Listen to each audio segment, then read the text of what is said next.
You and your viewers choose who can participate, set a delay between messages, hide or put people in timeout, manage messages and help for review, add moderators. Okay, that's all super cool and stuff.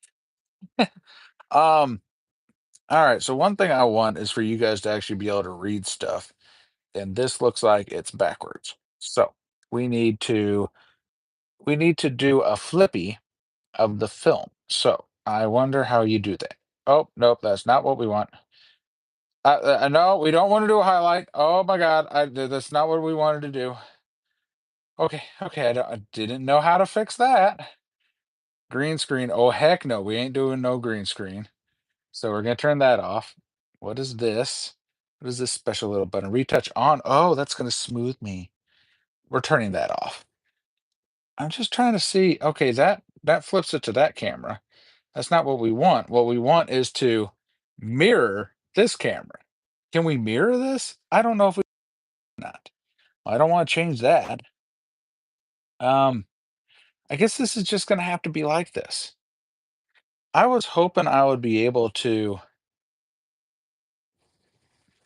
I was really hoping that I would be able to flip this so it's readable, but I guess because I'm using my selfie camera that there ain't no doing that. Okay, what the world's wrong with this thing? Why is this thing not micro moving? This thing should be doing a thingy. Why is this not doing a thingy? Oh, this is gonna irritate the piss out of me if this thing doesn't do its thing. Oh, this is why I should never have bought this Belkin stage device. This thing's a piece of junk. Should never have purchased this. Okay, now I just got this thing all sorts of unhappy. That's right. Turn on this dumb thing. I spent full price for this for no damn reason. I should not have spent full price for this. That was a horrendous decision. So now you hover this and it's supposed to do something. Let me guess. Because I'm streaming now, this thing's not going to work. Is that okay? I don't know. I I have absolutely no understanding what happened. I have absolutely no understanding what happened. Did it pause?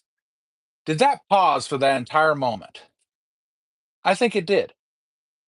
I think this paused for that entire moment. Pain in the absolute butt.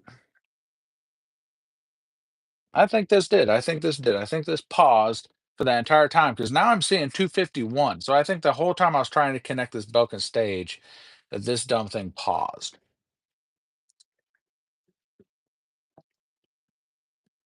Frustrating. Oh, hey, Braden. So is that what it did? Did this thing pause for that whole period of time? Because that's stupid. Stupid if it did. Stupid Belkin stage. Don't pay for one of these things. It was a great idea. It was a great idea by Apple having this dock kit system, but they haven't put any they haven't put any effort into making it better beyond what it does. So you cannot reframe this. You can't do anything to make it better. Um, Now, one thing I'm really hoping is that the audio is coming from my AirPods because this is just the straight up YouTube. I'm wondering. So, as I walk away from camera here, is this getting quieter or is my audio staying normal? And for instance, if I turn around and I start talking to the opposite direction, is the audio still good?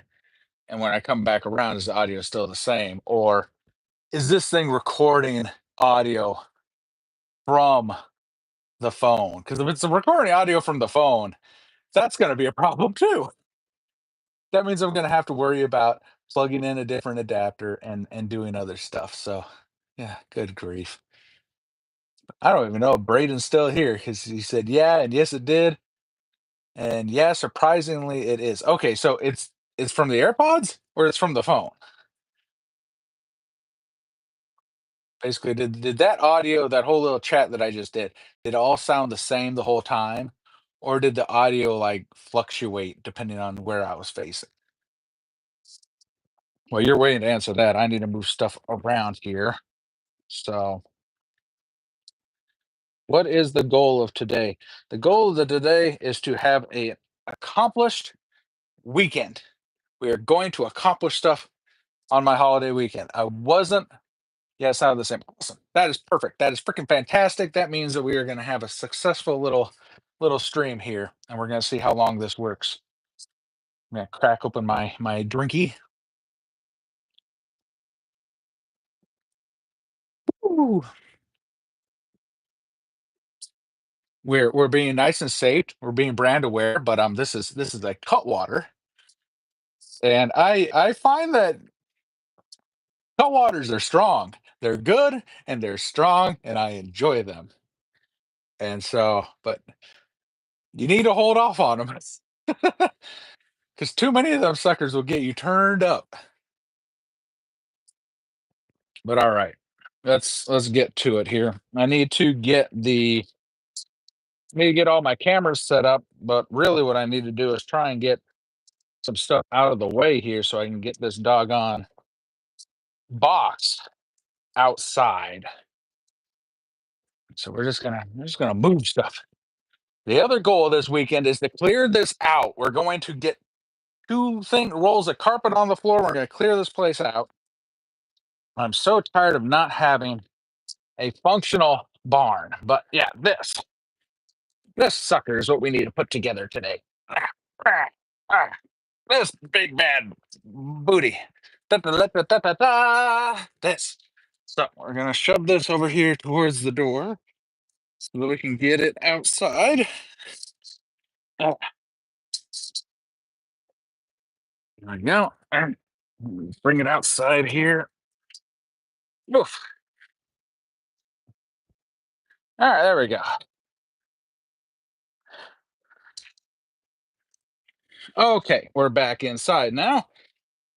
The other thing I will need are the tools that are going to be necessary to work on this. So we're actually going to go to vyperindustrial.com here on my studio display. Vyper Industrial. Now, of course, what I can do is I can sit. This is, of course, my existing Vyper. But one of the biggest issues that I discovered is that the quick height, the quick height is nice, but it doesn't let you spin in place. You have to spin the entire chair to turn. And I'll be honest, there's a lot of times where I wish the chair could just be locked down, but me actually be able to spin in place. And that's why I bought a separate stool and we're going to swap the columns. So I'm going to put that together, but I'm also going to unscrew and we're going to swap the columns. That way my upright robust steel max is instead just going to be an upright max with the Acme screw. And I'm going to have the quick height be on the shorter stool because the shorter stool I expect I wheel around anyways. But this big one that I purchased mainly to have as my desk here, we we want this to be swivelable. So we're going to scroll down here to the bottom. I need instructions. Instructions. All right, shop chairs. I want my instructions. Elevated steel max, robust steel max. I just want the instructions. Give me instructions. Where are the instructions? I know that there's a video, but I want instructions. Oh, I don't want to have to. I don't want to open up the box. I just want the paperwork. I want the instructions. Come on, guys. Facts. Maybe it's under facts. I just want the instructions. Where are the instructions? Oh, this is just a pain in the butt. There's no easy way to find instructions on this stupid website. I'm trying to think, how can I shift you guys around? I want to shift you over. Ugh, I don't like that. Actually, no, this will work. I just have to do some weird adjustings. Okay. Now I need to level you off. There we go. All right, so now I can stand over here. This thing's going to aim, and you're going to be able to see on the screen. So we need Vyper Industrial Fair Instructions.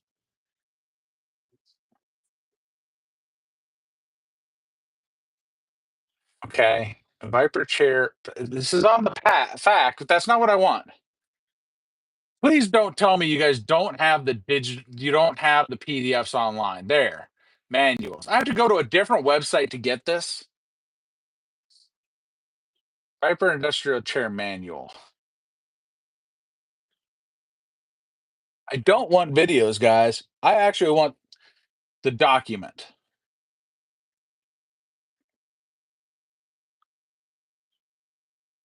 Manuals.lib. The Robust Steel Max, Robust Steel Sport. Is there, you got to be kidding me. I have to use somebody else's website to get instructions, guys. Come on. Why? Why should I have to do this? Dudes, you need to change this. You honestly do. All right, so this is what I needed to look at, and I need some tools. And what I'm trying to figure out here is where's the little thing that tells me the type of tools I need. This is all instructions and stuff. Well, oh my goodness, this is not going to help me. I want the actual list of the tools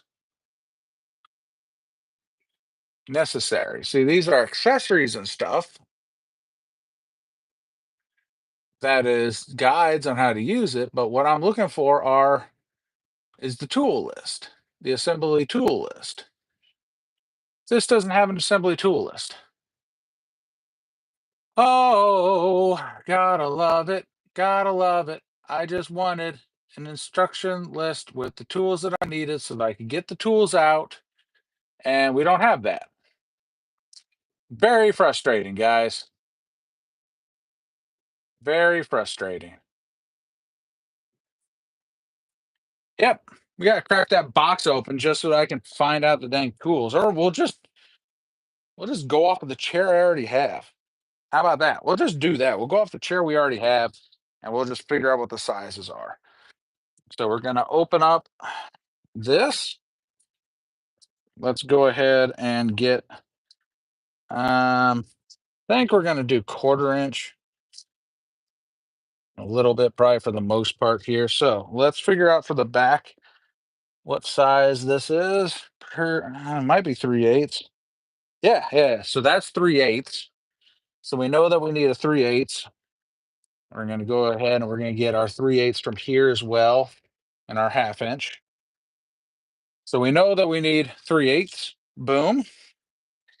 Now for the bottom, screw in some of these. So, all right, here, let's go with is 3/8 also for the bottom of the seat?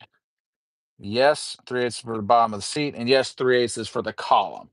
So 3/8 all around is necessary. We're going to go ahead and get out our ratchet, get out an extension. So we have those. Get out our other ratchet, get out our other extension. So we have these.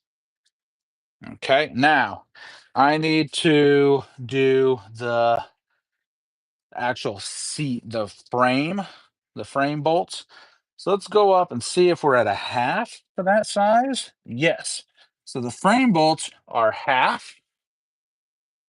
So we're going to have 1/2 for the frame bolts. Yep, very good. So we have 1/2 for the frame bolts. Then we also need to check and see if it's the same for the base frame around the circle at the bottom. So I'll grab my 1/2 socket. Yep, that's the same for down there as well. So all right, so all you need is 3/8 and 1/2, as well as I believe 3/4 for the big casters. So we're gonna close this up now.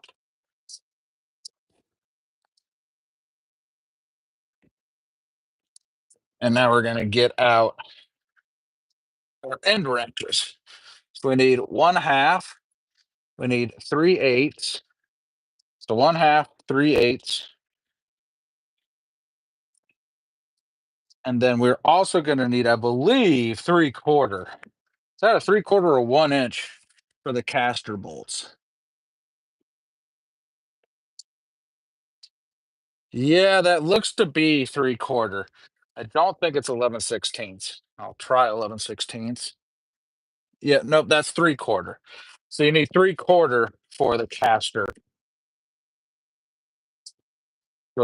bolts. So those are the three things we need for that. Very good.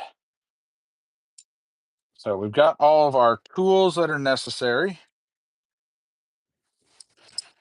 So we're going to bring our tools, we're going to bring our sockets, and bring our ratchets. I'm going to bring all of this outside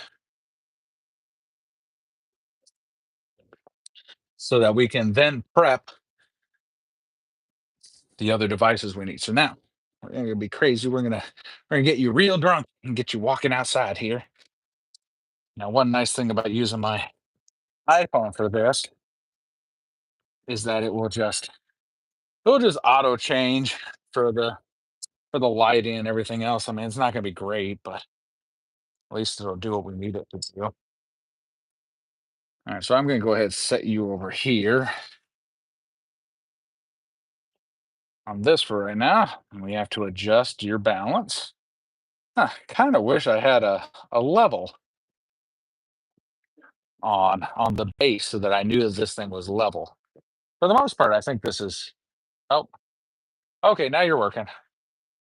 You're a little herky jerky, but it makes me think you're not level. If you're herky jerky, that probably means you're not level. Let's see. You working now? Okay, come on. This is me. Turn. Yeah, yeah, you dumb thing. I swear. Okay. Get a few things prepped here. I know one thing that we're definitely going to use is going to be my new Ulanzi. Oh wow, that thing came loose. Okay, I need to do the torque down on this. So the head here has come loose from the tripod, and that's not something I was expecting. Oh, what are you doing? I'm over here. The head has come loose from the tripod. That's not supposed to be a problem because I have these set screws that I can use. So it's time to apply the set screws. I actually need to do a little bit of work on this real quick because that shouldn't have been a problem. All right, I'm gonna crank down the pan knob so that I can give this a decent little twist there. Okay, now what we need to do is we need to get the Allen key that goes up into these set screws so that we can fix that situation because that's about to be a massive problem if we don't fix that. So Bear gave me the tools and I'm supposed to have for this. So it's probably going to be this smaller. I would imagine it might be the smaller one because that does say M6. Now, if I look up in there, there's definitely an Allen key, but I don't know if it's this. Oh, this is too small. Okay, so it's not this small one. It's actually the bigger one. At least we'll try. It might not be the bigger one. It might be an odd size. No, yeah, it ain't that either. Oh wow, I don't even have the Allen key for that. Or do I? Maybe I'm looking at the wrong item. No, nothing there. Oh, here we go. I needed the other tool. There we go. Yeah, it's this one. Take this out, slide that up in there. Yeah, there we go. Okay, there we go. Yeah, that's 0 marks over here off to the side. That's going to be pretty much fine. So now on this tree root, this R240 tripod, it has angled set screws. So I need to use this M6 key at an angle right here. We're going to bring this up until it's snug. So it's just touching right there. Come over to this side, do the same thing. You got to come up in at that angle, get seated in the set screw. Screw that together. There we go. And come over to this side and do the same thing. I shouldn't be surprised that the resonant vibrations in my semi truck would cause this to do this. Now there's a little bit of silicone lubricant on there, which is okay. So come in at this side here and come in. And what I want to do is I want to come down and tighten. Okay, that was a good about third of a turn. Okay. See that one because it has the F-22 receiver on it. It's kind of hard to get this out of the way. So on this side, we're going to come in here, get seated. There we go. Come over. Very nice. We're going to go ahead and undo the pan knob because we don't need to worry about hand tightening. So we'll get this out of the way. Come in on this side. Same upward angle. Get seated and screw into it. All right. Now, feel like I want to try and come around and do one more 1/8 turn. So we're going to see. Okay. So now I don't know what happened there. Was I not seated? What's going on here? Is this loose? Oh, okay. I don't think I can actually get far enough up in here. There we go. Had to angle it a little better. Okay, yep, that feels pretty good. Come around to this side. Get seated. Yep. Okay. Now with these set screws torqued down in place, I don't expect I should have any more issues with that head turning when it's not supposed to. Don't think we should have any more issues with that. So I'm going to go ahead and put this back inside here with all the other tools. That way they are always ready inside of the tripod bag for when they're necessary. So there we go. Put that inside of there. Very good. Zip that back up. Now we're not going to need the bag, so we're going to have the bag off to the side here. Get that out of the way. So I want this so that I can use it for the gimbal handle. That's what I love about the new head on this Pro head is that it's quick dockable.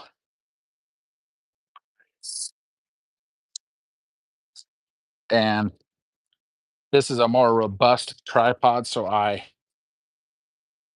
will trust this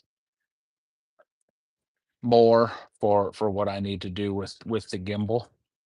And then of course, so you see this is already up as this is as tall as it can be.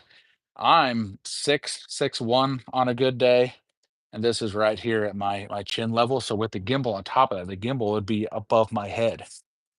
So that's good right there. Now I know another thing that I'm going to do is I want to try and do an overhead shot. So I'm going to have the gimbal as my head-on shot. And so here on the side of my cargo trailer, we're going to clean the wall and I'm going to apply a suction cup on this. And that's how we're going to get the overhead shot. But one of the next things we need to do is we need to get the camera packages prepped and ready. And I'm not over there, I'm over here, bud. I wonder that little gimbal thingy, it kind of has some issues. So you know what? Let's bring you in closer while we do our prep work. So I'm gonna drop down these legs, I think. Maybe, I'm not sure. I'm gonna do that. We're gonna disconnect you from this small tripod and we're gonna drop you here on the big boy. There we go. Locked you in. Yeah, I kind of like that. It's a little better. I need to bring you up a little bit though, so There you go. That's eye level. Because what I don't want is I don't want this thing to be angling up into my nose. I'd rather have this angle down a little bit. Yeah, like that. So I'm hoping doing this will work. There we go. I know there's a level on this, but I can't see the doggone thing. So I just have to eyeball it right now. All right. That a little bit better so you can see the table. Yeah, that's a little better. I would rather that angle down a little more, but I don't know. Do I want to have that down level and have a look up and then look at the table? Maybe we want to do that. See, this is what I hate that you can't reframe this thing. This is what I'm saying. This is what I hate about this Belkin stage is you cannot you can't reframe it. Pain in the butt that you can't reframe it. Oh, great. Now what are you doing? Doing a damn circle, damn orbit, you dumb thing. All right, so now let's see if that's any better. Can you see the dang table? All right, that is a little bit. Yeah, that is a little bit better. So I will agree with that. It is a little bit better. So let's work on prepping the camera packages. Bring this little tripod out for at least just being able to display here on the table the other cameras. So I know that the A camera is that, so that means this is our B camera. Oh, let me flip that around. There we go. All right, we're going to need to have our A camera rig, which is going to be the gimbal. So let's get the gimbal set up.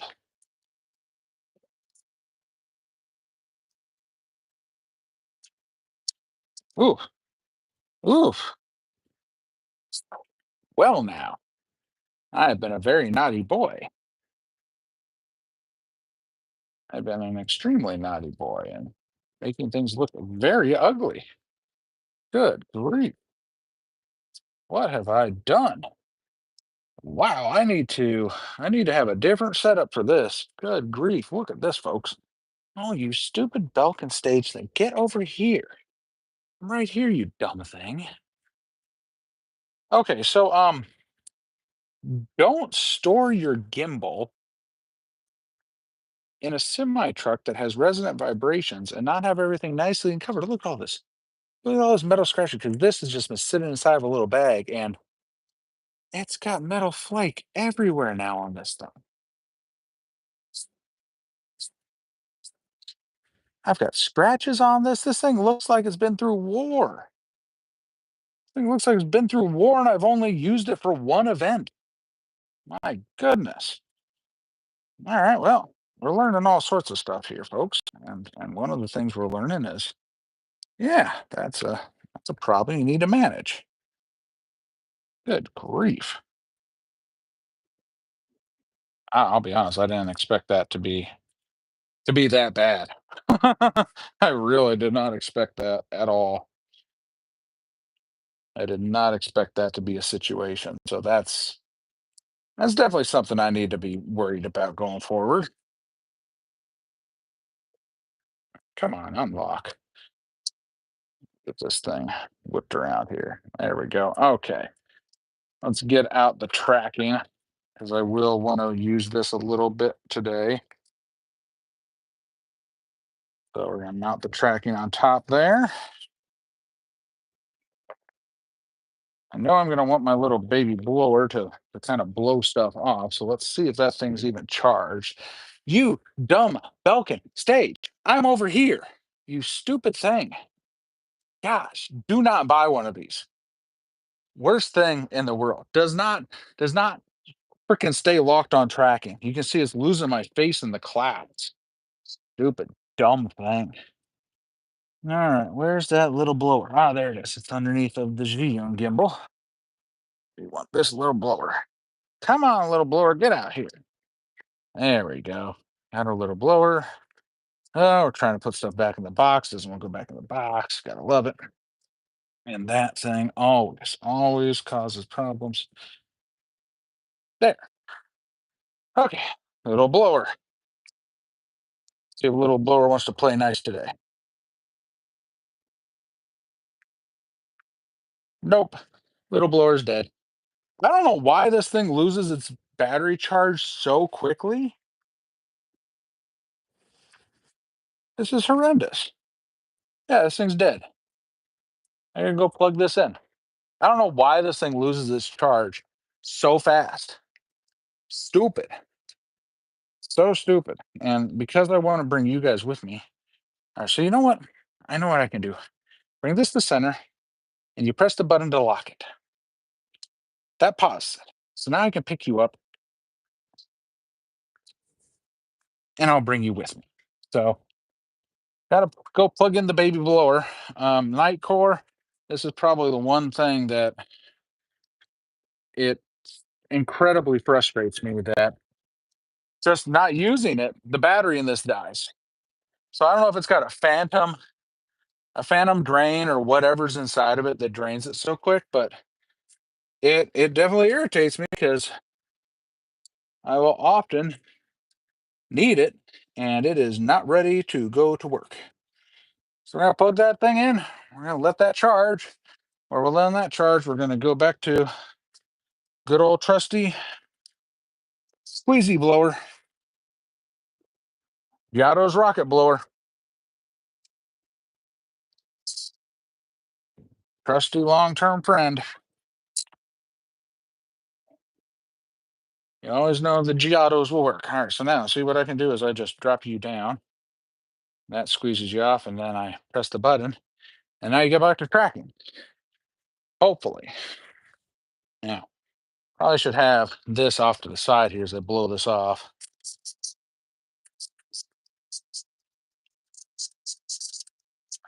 There we go. Good, good, good. All right, we're gonna need that baby blower for a lot of stuff here. Let's bring out the A-cam package, and you see it's covered in dusties and everything else. All sorts of different dust, dirt, dust, metal, dust, dust, dust, dust, dust, dust. Oh yeah. Speaking of which, so this is the FX3 FX30 body. Um, please take note: the 3.5 millimeter input is towards the top of this body. This is where the USB ports are. They are towards the bottom of the body. Um, there's probably a camera coming out on the 28th that this port might be down here. And if this port is down here, it's a different camera. But also, somebody was naughty and they let it leak. I'm not going to say who was naughty. Somebody was naughty. And if it is really true that they weren't using a USB, because you could technically if you have USB audio, but I'm pretty sure, yeah, that's micro USB. No, no. Somebody screwed up and they used a camera and they let that camera have some imagery online. And this is what nearly a week before that launch. So yeah, that's a problem for somebody. They should not have done that. All right, what I want to do is I want to make sure that we can balance and everything here. Another thing that I have to deal with is we need to get filters onto the front of this. So that's going to adjust our balance a little bit. So I might as well just get those on right now. Um, so for that camera, I'm going to use the pretty sure, let's see, ZVE10 has that on it. And this, I can use this on it. Yeah, I'm not sure. All right. Well, that lets you know I am already in the market. That lets you know that I am in the market for another set of VNDs. So front filter thread on this is a 62. So I need to find my 62 to 67 step up ring. Yep. Unless, of course, I already have a 62. There we go. We need that. We need the 62 to 82. We need this sucker right here. Get our Giotto's rocket blower out. Blow off the primary surface dust. Maybe one little speck there, but I'll be honest, we're not going to go hog wild trying to fix that today. Little facial dust there. Come on. Then what we're going to do is we're going to hold our finger to hold tension on this. And slowly come back until I feel it drop in.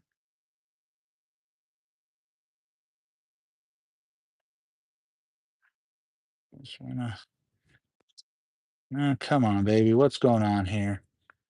I was hoping I would feel you drop in. There we go. Okay. There we are. That's nice and smooth. Screw that on there. There we go. Peel this defender off just a little bit. There we are. What I want to do is I want to make sure it's attached on there tightly. There we go. Now I can still adjust that. All right, let's turn this camera on real quick. Just interested in roughly what the framing looks like here. Where's pixel mask? And gotta cover the sensor. Press OK. Attach lens cap. Press OK. Lens cap on. What I realize is that Sony calls this pixel mapping, whereas I'm pretty sure what this thing's doing is the same thing that on red cameras they call black shading. Pretty dang sure that's what it's doing. Pixel mapping complete. All right, there we go. So something I realized is that the native ISO, I believe on this sensor is 800 ISO. I'm actually gonna set that real quick. I'll just do FX30 native ISO. FX30 dual native ISO. I believe it's 800 and I think it's 5,000. 2,500. Okay, the FX30 is 800 and 2,500. So 800, 2,500. So I want to shoot at that native ISO today. So we're going to go ahead and we're going to adjust that. ISO. No, ISO. Oh, okay. ISO's up here. You can tell I haven't used these things very much. So there you go. Native ISO 800.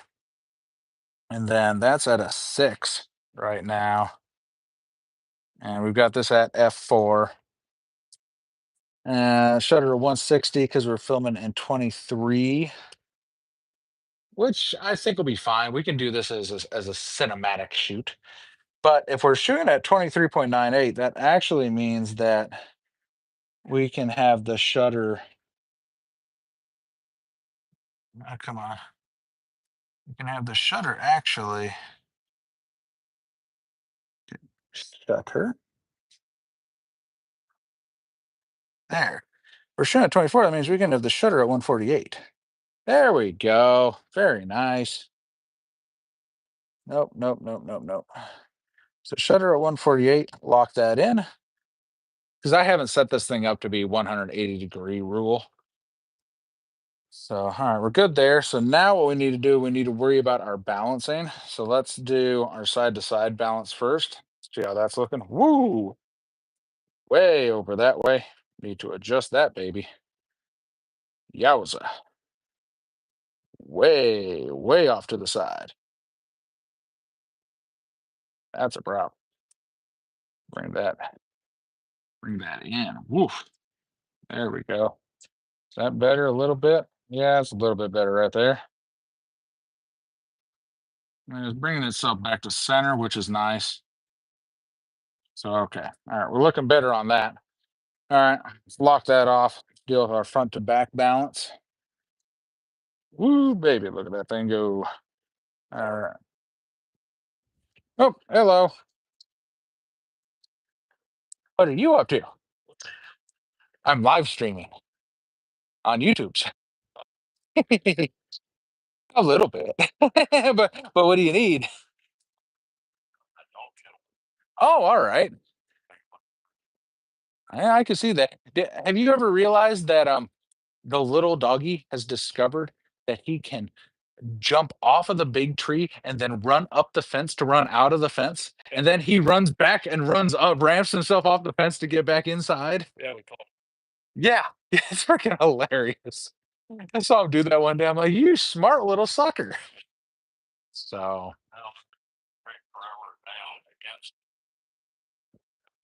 okay. So now here's the funny thing about that. I believe that when we looked at the plat lines, I think the property line is actually the side of the garage. Okay. Ye- uh, oh, the metal fence post. I guess I. Yes, yes, 2 foot inside the fence. Yeah, that's what I said. Basically, it's down the center of the damn trees. So, what were you hoping to do? Were you hoping to have it where it is, or were you hoping to bring it inside the trees? Is fast. Oh yeah, yeah, yeah. No, we can leave. I thought. Yeah, no, no. Okay, okay. Yep, yep.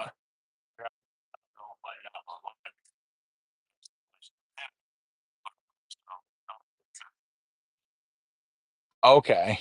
No, I could see that. That almost thinks you're probably gonna have to base the hog panel spacing off of the roots and the trees. So,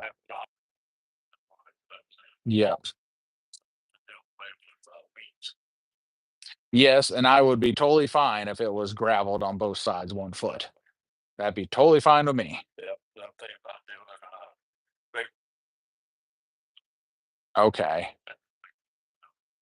Okay. Yeah, and basically the roof felt that'd be what, a 3 foot wide strip? Well, no, I'm talking about the felt itself. It comes in. Yeah, yeah. So on each side. Or actually, no, you'd have just 60, so it'd be 8 inches on each side. Okay. Yes. Now, were you trying though to have room to put a mower between the fence and the trees? Or are you gonna have it close enough to the trees that it's just gonna be the felt? Okay.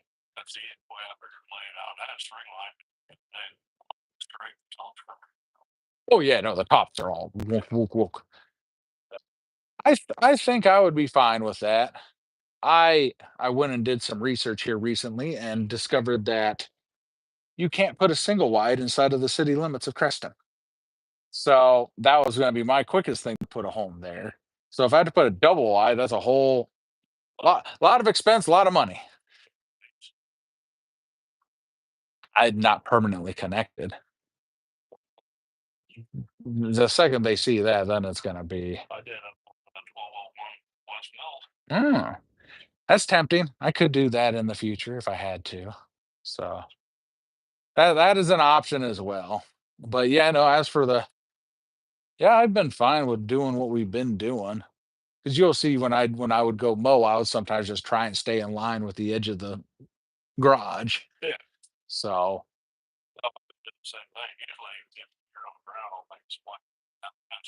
yep.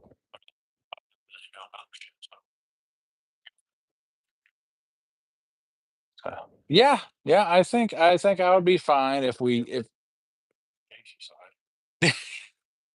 oh, that wasn't you that wanted the sign? That was, oh, good grief. All right, you'll have to tell me about that offline.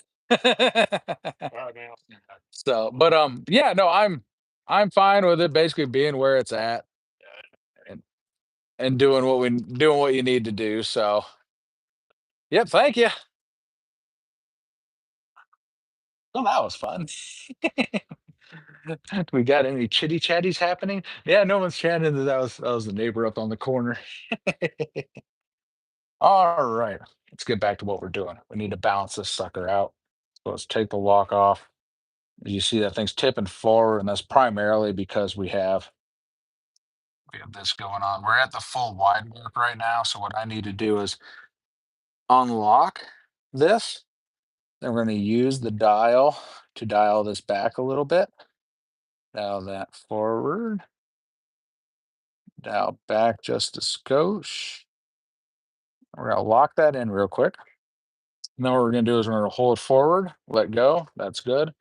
We're going to hold backward, let go. Roughly good. All right. We're going to lock that off. We're going to undo this bottom or pick this up. And now what we want to do, yeah, see how the thing's going just wild. To bring this down, we want to see how this thing's just going absolutely stupid down like that. So we need to unlock this, bring it back, close it, bring it back down, bring it to the side. Yeah, still very heavy to that direction. So we need to come back up with this, move it back some more. All right, now we're going to come down, tilt to the side. It's a little better. Tilt to this side. Okay. Remember, we have this motor assembly, so it does kind of adjust it over there. But let's go ahead and turn this on and see what it's thinking for balancing. So it undoes the locks. Bluetooth camera connected. Go here to the balance. Feeling pretty dang good right there. So I'm going to go ahead and set this down. We're going to go back in the menus. We're going to go to the motor and we're going to click start calibration. We're going to go ahead and let this calibrate itself. So this is the RS4 Mini, and I do like it. I really do like it, although it folds in a different direction than my RS3 Mini. And so I'm not able to put this away inside the case as it's currently configured. And so one of these things that we're going to do this weekend as well is we're going to reconfigure my truck case to be able to fit this and fit two FX30s and my primary lenses. So that's gonna be a chore for this weekend. But all right, we've done our calibration, give a little calibration done, come back, go back to our balance. And what I want to do is I want to bring that forward, I want to bring that back, I want to go side, I want to go side. And wow, wow, that is a really good balance. I'll just show you this real quick here on the screen. Hopefully I can do this. I just have to stick this in front of me. But yeah, I want you to see on the screen. So come back, come down. See how you almost don't see any green on that thing? That means this is doggone almost perfectly balanced for this setup right here. That is incredibly good. I'll be honest, I'm actually extremely stoked on how good I just did that balance. That might be the best balance ever. Peter McKinnon, your filter might stay on the front of this thing at all times. That's how good that balance is right now. Wow, I'm really happy with that. So we're gonna lock that thing off. 5398 4K 148 f4 ISO 800. We're currently looking at this as being just a shade overexposed. If I take this to the wall, zero point 0.7, so I'm looking great for my exposure value on this. So with our little cloud cover here, we're doing good. I know if the when the sun peeks out, it's gonna absolutely blow it out, so I'm gonna have to worry about that later. If this was a professional setup, I would have an overhead, at least an 8 by 8, if not a 12 by 12, with a probably a quarter stop, or have full sun be a half stop diffusion. But we're not doing this professional. We're doing this fun. This isn't super professional. This is just mediocre professional. But alrighty, let us turn this off. We have this rigged out, so we're good here. Close that up. Put the defender cap on the front. I can already tell that for my secondary camera, I need to buy the second version of the Peter McKinnon VNDs, and I'll actually swap it out. The second version I'll mount on this because this is my handheld go cam, and I'll have these for the B cam. So, all right, let's go ahead and close this up. We do need this available here so that I can change those out as necessary. Looking here at some accessories. We don't need any of these things right now. I will need this. This is going to be the mic I'm going to toss on top of here. And we're going to have that aimed down. So we need the lens for this. And I'm kind of wondering what I want to use, to be honest. I really should put the 16 to 35 on this. And we're just being true to ourselves right now. I do have the 16 millimeter inside. That's a 16-1.4. But I know I'm not doing 1.4 out here with this. So I'll be on. Oh, you dumb thing. You went drunk again. I'm over here. I swear, I don't understand why this thing goes drunk. Am I really, can this thing really not determine that this is me standing in front of my trailer? This is my cargo trailer. It's just my entire Air Force life is sitting inside of that thing. But this stupid Belkin stage, I swear, irks me. Really does irk me. Yeah, let's get these cameras rigged out first before we go crazy. So I come over here. Um, I don't think I want to use the 17, but I could. I could just do that. I could put the 11 to 20 on it.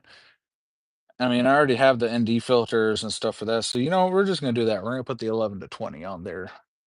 That's what we're going to do today. We're going to put the 11 to 20 on it. So let's just do that.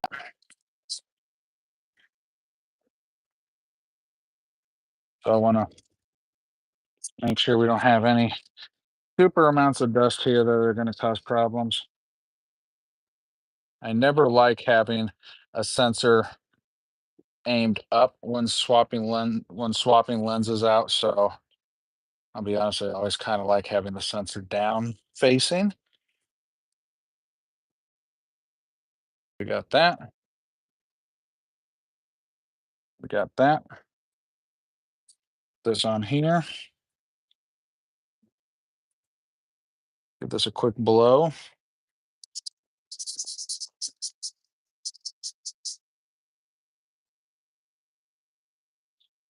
Bring that back to the back. Should have done that to begin with when I went to blow this, because I noticed there is a speck of dust on the inside. Come on, where's our line? Where's our dot? There it is. Line up, lock in, latch. Okay. I'm gonna bring this thing back vertical. Bring this thing back up here. There you go. Let that closed, and we're good. Put our ZVE10 Mark One back inside of here. I mean, in reality, I don't know what I should do with all these extra cameras. Kind of really don't. I don't know exactly. To be truthfully honest with you, I really don't know what I should do with these other cameras. Now that I've got two FX30s, do I really need all these other cameras? I'm not totally sure yet what I want to do about that. Okay, so now that we know that we are using this, we need to come over here and we need to rig out this. We're gonna blower, open this up, and we are not going to do mist today. We just want normal. So I need the standard. That's the VND base. So there we go.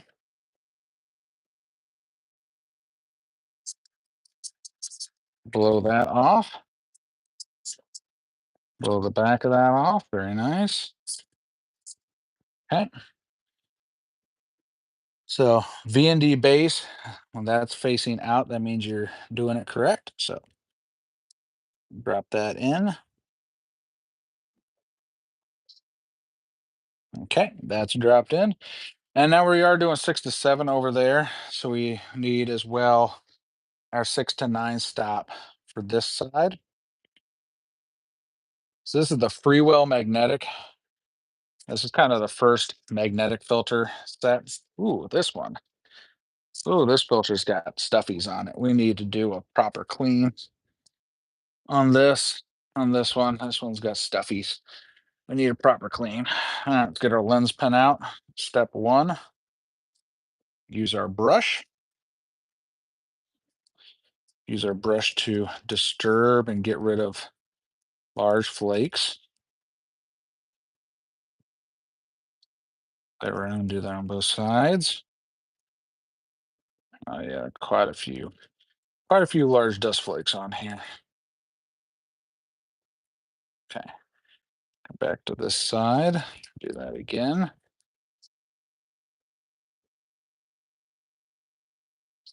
Might be able to get away. I don't see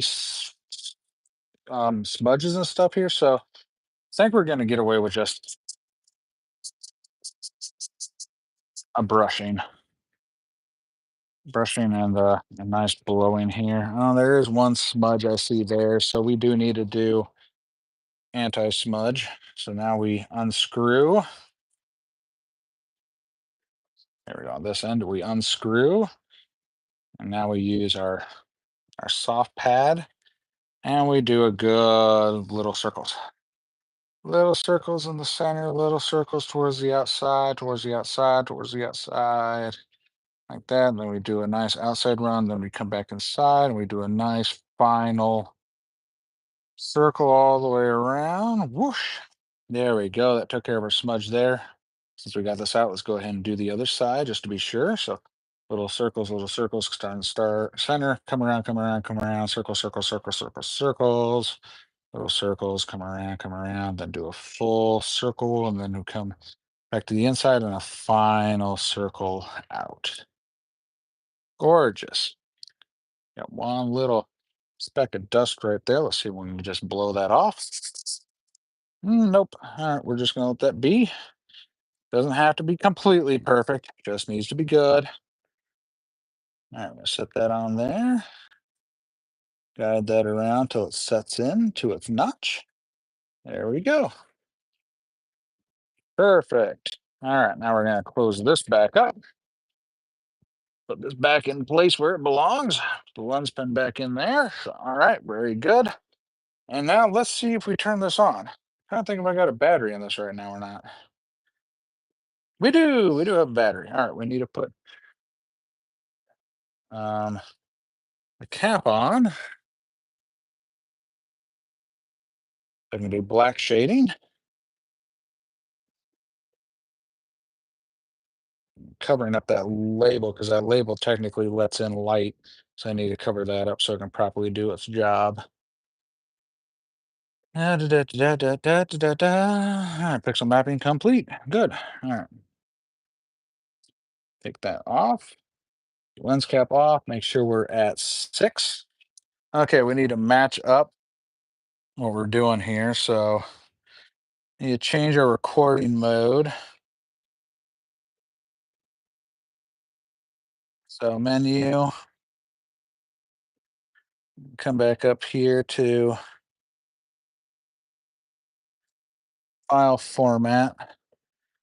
So I believe we need to match things up here. So I need XAVC, HS4K, HS4K. Okay, so that's correct. The movie settings, that's what we need to change, movie settings. This is at 2398. So we're going to change this to 2398. This is at 100, 42210. And change this to 100, 42210 bit. Corresponding environment is required for playback. Click OK. We got 100, 42210, 100, 42210. All right, we're matched up there. Now we just need to adjust our shutter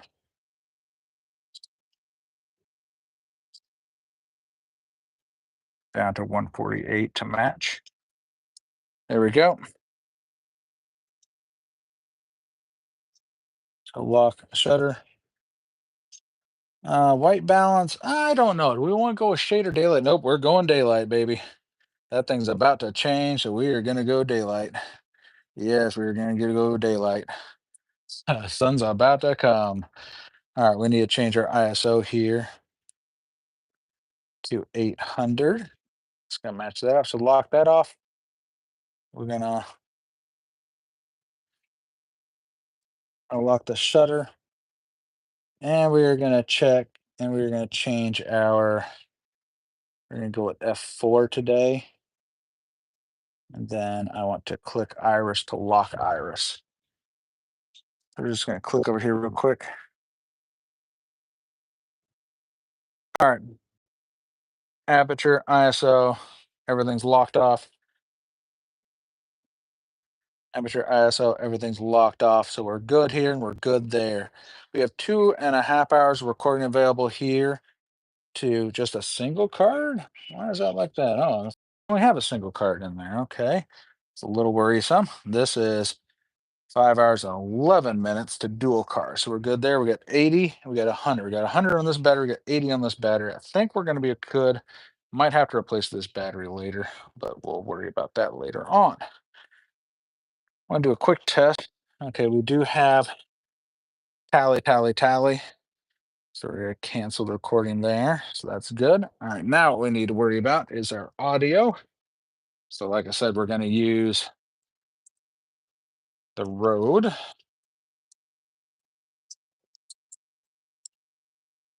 going to slide this on here. It's going to be for the overhead cam on this shot. Tighten this down.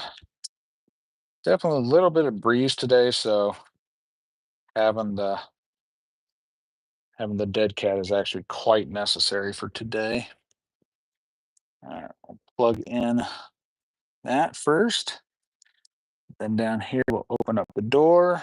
Oh, wrong door. We'll open up the door and we'll get this mic plugged in. There we go. All right, we have power. Good, good, good. Yabba dabba dabba dabba do. Okay, let's go to our menu. Actually, go to function. Audio. Wow, you do not need to be that high, buddy. Audio record level can go down, down, down, down, down. Wowzers, that was wild. We do not need that audio record level to be that high. Absolutely not. Yeah, we got audio recording level of 5 over here. We're going to leave that the same thing over here. We're going to leave audio recording level of 5. Now, I do believe that I can do a safety track on this. I'm just kind of remembering how you do that. I think I have it set up for that. Yeah, I do have it set up for that. Because you can do a -20 degree pad. You can have dual level. So we have a dual level. Yeah. So we have a dual level. So we have a high level and we have a safety track audio level currently going on for what the overhead cam is going to be. And then how do I track and cancel? Okay, good on that. Okay. What I want to do here is I want to have our zebras. Very nice. That's extremely overexposed for over there. Yeah, the sun just came out, so I'm definitely gonna need that 6 to 9 stops of ND on these. So let's close these up now. We're pretty much good on what we got going on here. We're gonna power this down. This needs to be charged a little bit. So I'm gonna go ahead and see if I can charge this off of this battery. Yeah, this battery can do some output. So let's get some charge going into this sucker here. There we go. All right, so that's charging. Oh, it's actually fast charging. Heck yeah. All right, that's nice. Good for you, Mophie. You're doing a good job right now. All right, let's turn this off. I know that I'm probably going to need to adjust this audio gain. I can go all the way down to 1 and it can go how high? Wow, wow, 1 to 15. So let's put it at 10 for right now, but I'll be honest, I probably can turn that down. So let's turn this off.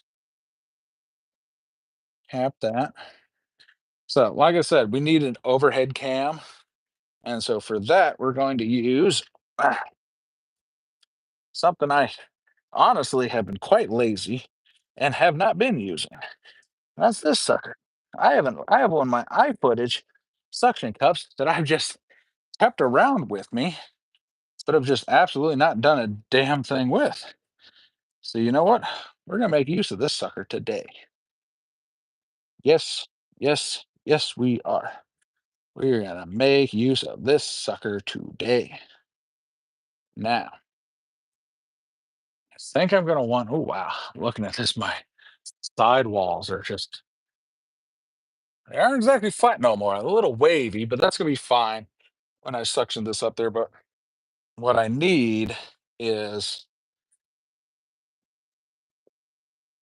I need to be able to have my arm attached to it.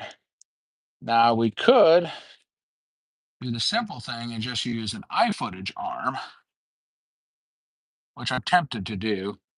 But I think the iFootage arm is just going to be a little bit quicker to grab hold of. So I think we're going to do that. We're going to do an iFootage arm. I say that it's quicker to grab hold of because I store one inside of my LTT tech sack. There it is. So we're going to pull this sucker out. We're going to make use of this. We do not need the clampy. Take the clamp out of it. I'm going to need a base though. So that is a slight issue. You take that clamp off and then you lose the base. Then on this end, it has that and that, which I do this for decent reason. So we're going to unscrew this. The only thing is I need that extra little fidgety button that I use. So we're going to go ahead and mount this onto here. We're going to use the center. That's going to be a 3/8. There we go. So that's latched in there.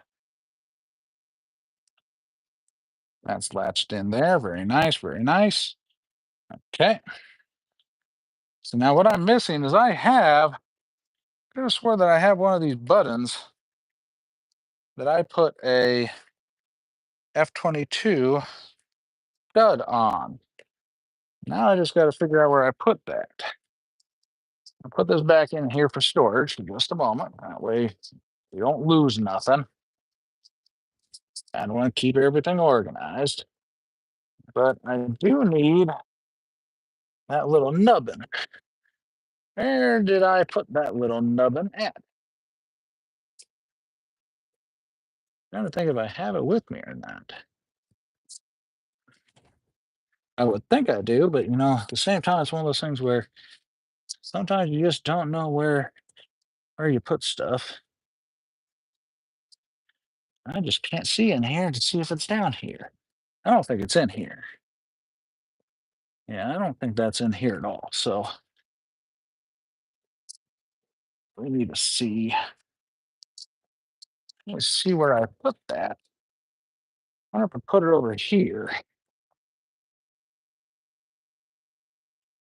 Ain't got nothing there.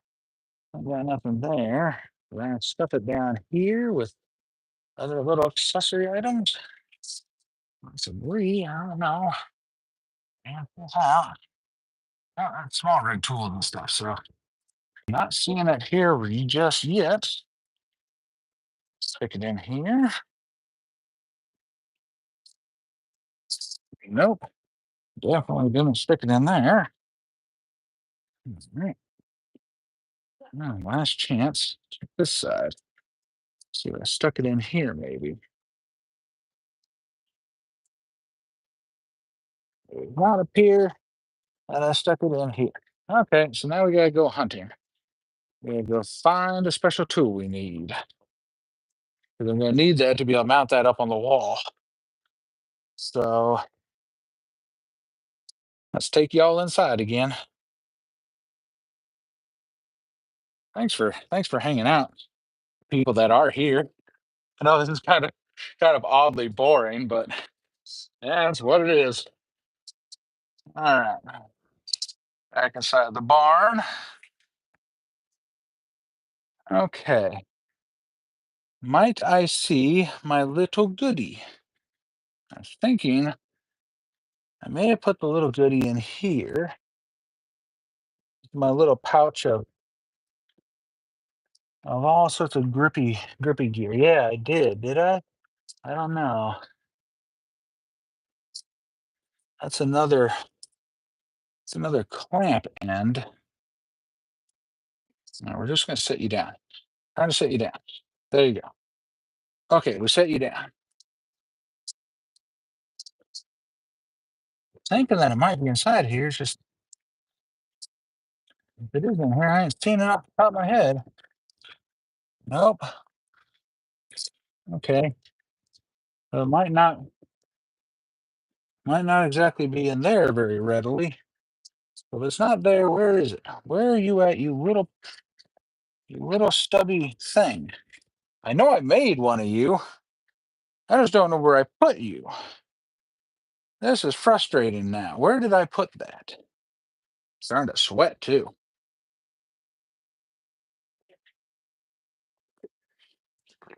All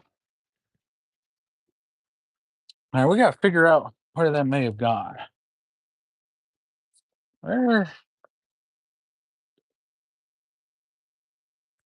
where could I have put that little stubby attachment? Where could I have dropped that at? Because I know I put one together. I just don't know where it is. Well, this is gonna frustrate the hell out of me not being able to find this because I need it.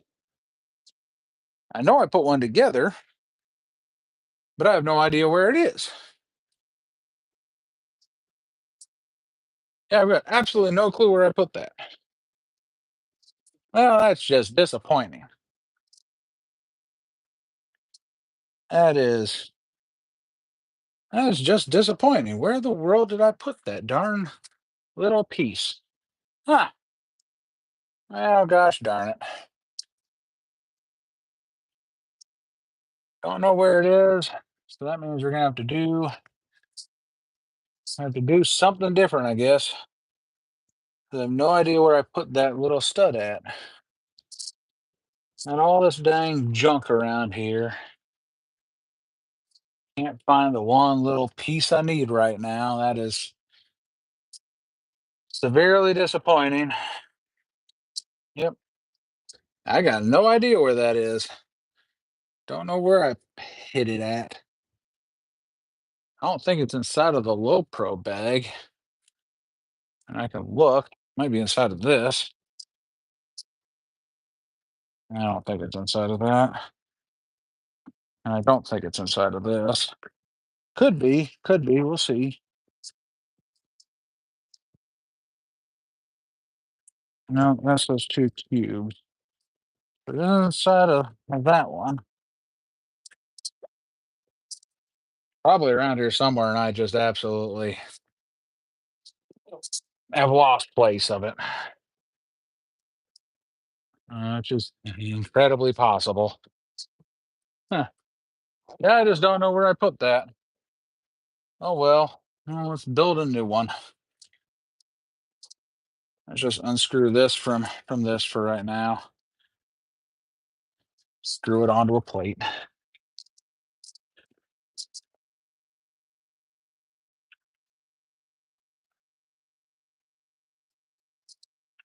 Actually, I don't need to screw this onto a plate on this end. I need to screw it onto a dock plate.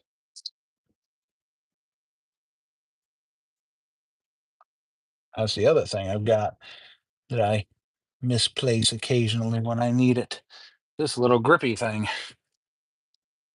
I know I ordered another one of them because I definitely need them on occasion. So I wonder, can I just use this? It's not what I'm supposed to do. Just trying to remember if this has a screw on the back. Nope, can't use that.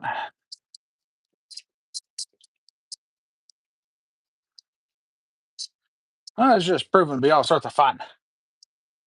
All right, well, screw it. We'll just do this. We'll use F22. It's not strong as F38. It's gonna work though. All right, there we go. F22 dot. Yippee! Let's bring our beverages outside. A doop a doop a doop a doo. A doop a doop a doop a doo. Doop a doo doop a doo. A doop doop doop doo.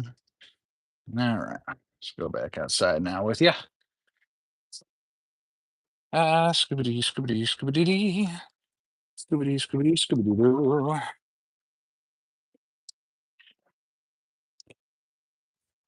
Scoobity scoobity scoobity dee scoobity dee scoobity doo. All right, there we go. Got beverages now. Very nice, very nice.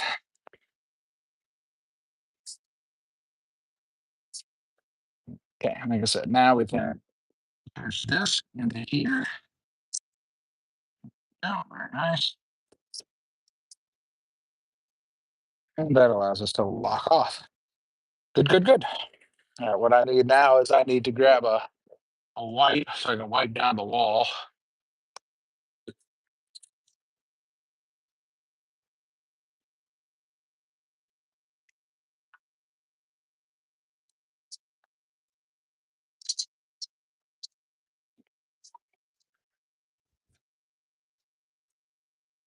All right, we're back.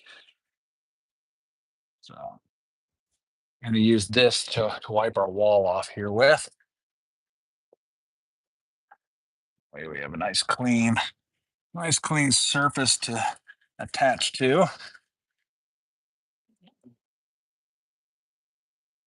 I use the other side of this to actually wipe the suction cup off.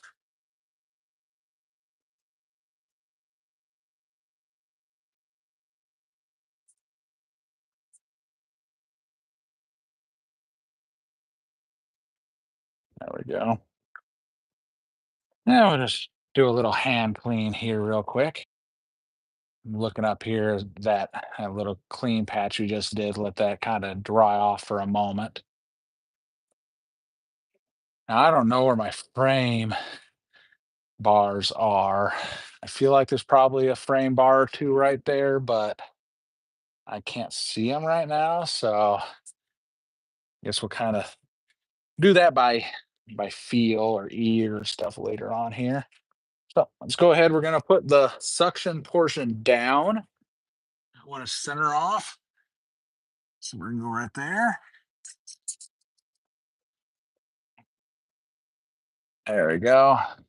Things sucking in a little bit. We want to pump that pump until it actually has no more pumpy to pump.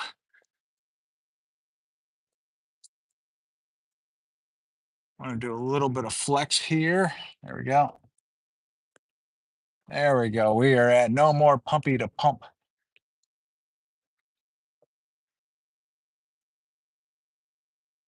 That's good. That's good. Now it is a little bit of flex on that, but I think I'm going to be okay with that.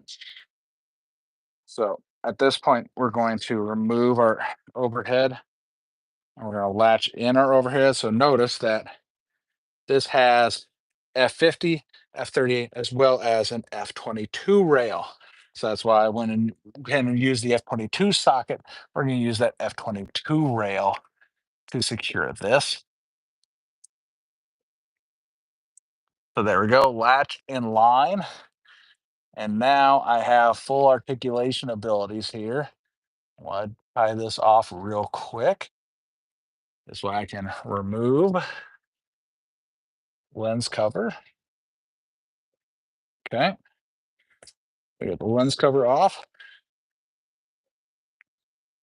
We're going to aim out our LCD screen. Aim it forward. Okay. Now we're going to turn camera on. So now, there are a couple options I can do here. One option is I can have the frame be this direction as if it would be normal looking down. Or I can do a side. Now, if I was doing a direct overhead, I would do that same horizontal look. This being an offset overhead, I'm not sure if I really want to do that because it gives the viewer an odd perspective. If you have it as an offset angle and you have a horizontal frame, that means that the person's head, the view that they're looking at, is at an angle. And that can just cause some perspective orientation issues. So I think for what I'm going to do here is I'm going to leave this as a horizontal frame. And so I want to frame this to be able to have the very bottom edge of the frame right here where the box is going to be, and then have the top of the frame be able to still include my head. That's going to direct how I'm going to angle this. At this point, we've got most of our equipment that we need out already. So what we're going to do is I'm going to do some consolidation and put some stuff back together. This is going to end up becoming your tripod because the gimbal needs to be able to dock onto that. I want to be able to walk over, grab the gimbal, pick it up, and walk around things. This, though, for you guys, you're going to be set off to probably a little far out, and you're going to just have the overarching view of what we're doing.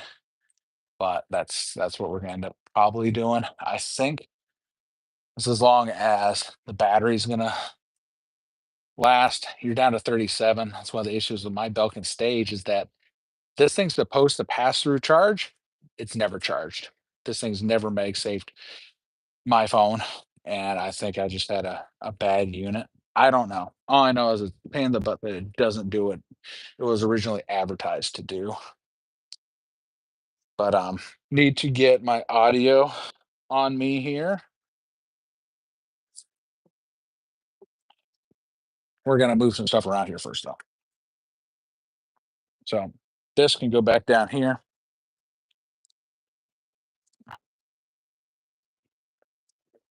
I'm gonna put that back down in there. This, I believe, stays over here. I don't know. This needs to go in here.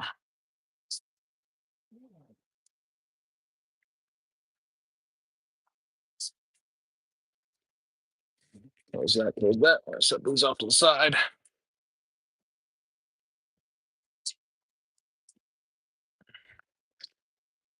Okay. We will need audio. I'm going to do audio from this. And set this audio back inside here. The blower baby back inside of there. Put the lens cap back in here as well. Move this over.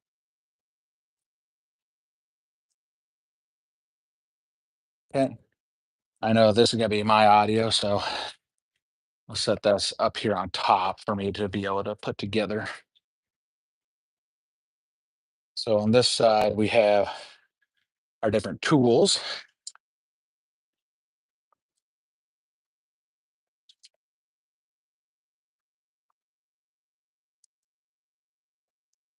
Our sockets, little sockets, big sockets, little tool, big tool, and our wrenches. Okay, like that up. So let's put the gimbal off here to the side real quick. Still lit on that. Do us charging. We have our beverages as well. And our hydration. Okay. At this point, I need to put this box over here and align it to where it needs to be.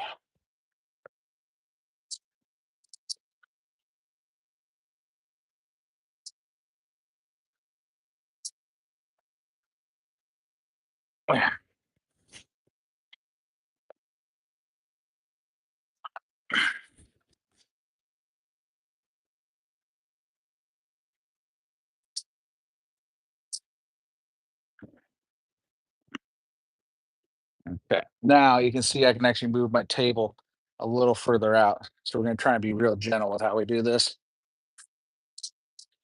Yeah, see how the box actually came with us. So we'll slide the box back over. Probably don't want to go too far with it. Might still want to have it a little bit supportive with the real portion. I'm not totally sure here, to be honest.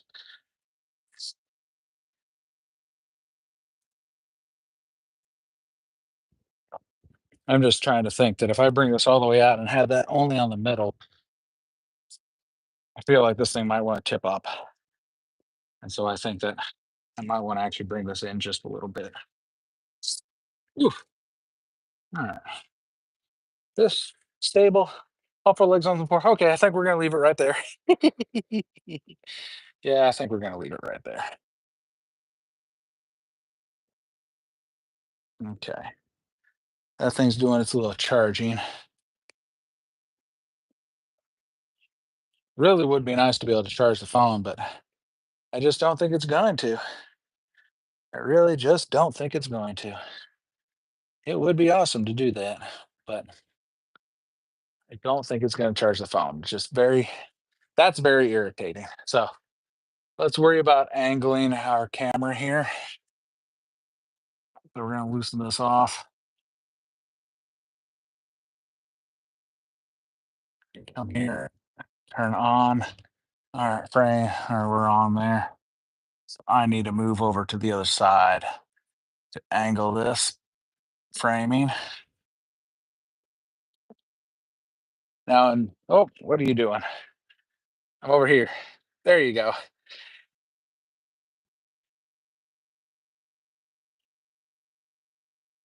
Wow, we've been live for a while. Oh, hello. Somebody else has joined us. Howdy. All right, we got to arrange our camera angle here. Now, I'll be honest. Starting to think that maybe I should have done a little something different for how to angle this. All right, so let's see here. Right now, that's at 20. Zoom out to 11. I just don't know if I can get all of the table in. Yeah, I actually do need to do a horizontal or an angle of this. So I'm not going to be in love with the fact that I'm doing this. All right, you know what? Hmm, I need to be able to see that framing. I really do. All right, we're going to go grab the iPad. Be right back.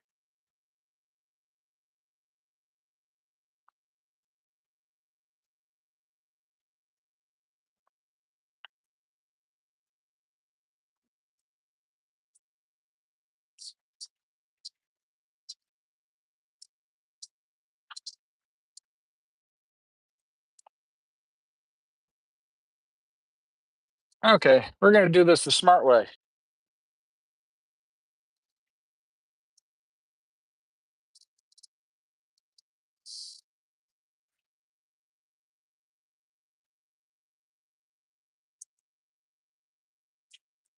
Come on, where's the I need a special Sony app that allows me I need Sony control.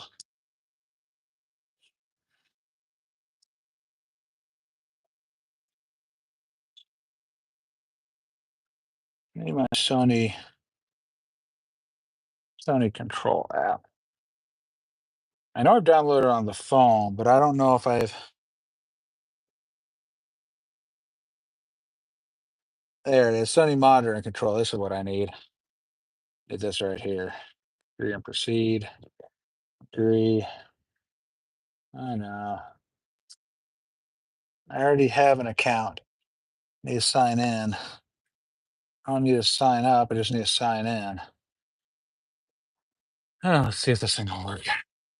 'Cause I need to connect to this so I can see what I'm doing.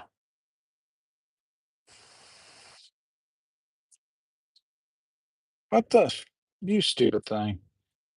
Can't see who I am with my damn face right now.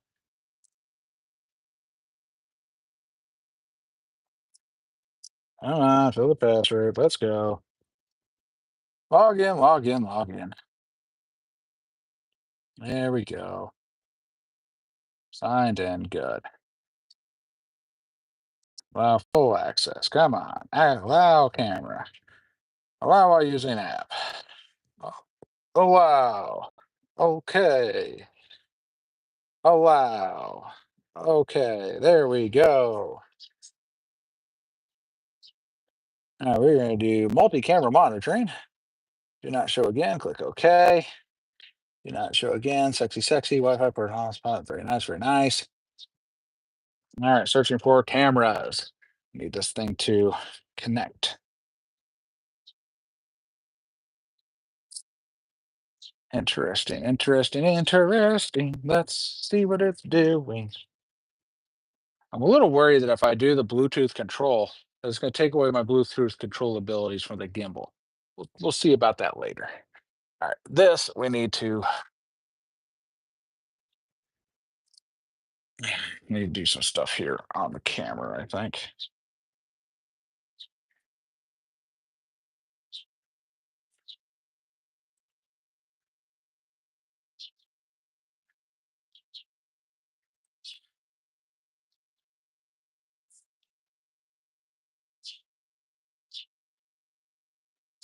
Yeah, connect to the camera on this screen.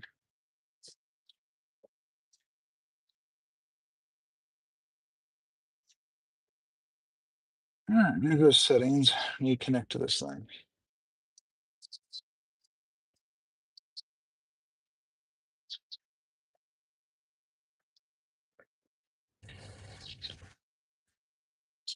Rating connection from creators app.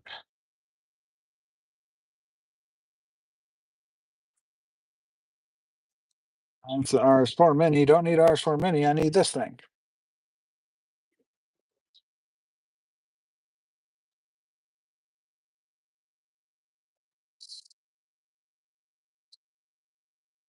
Okay, for connecting. All right, that's a pain in the butt. That's what happens when you haven't done stuff.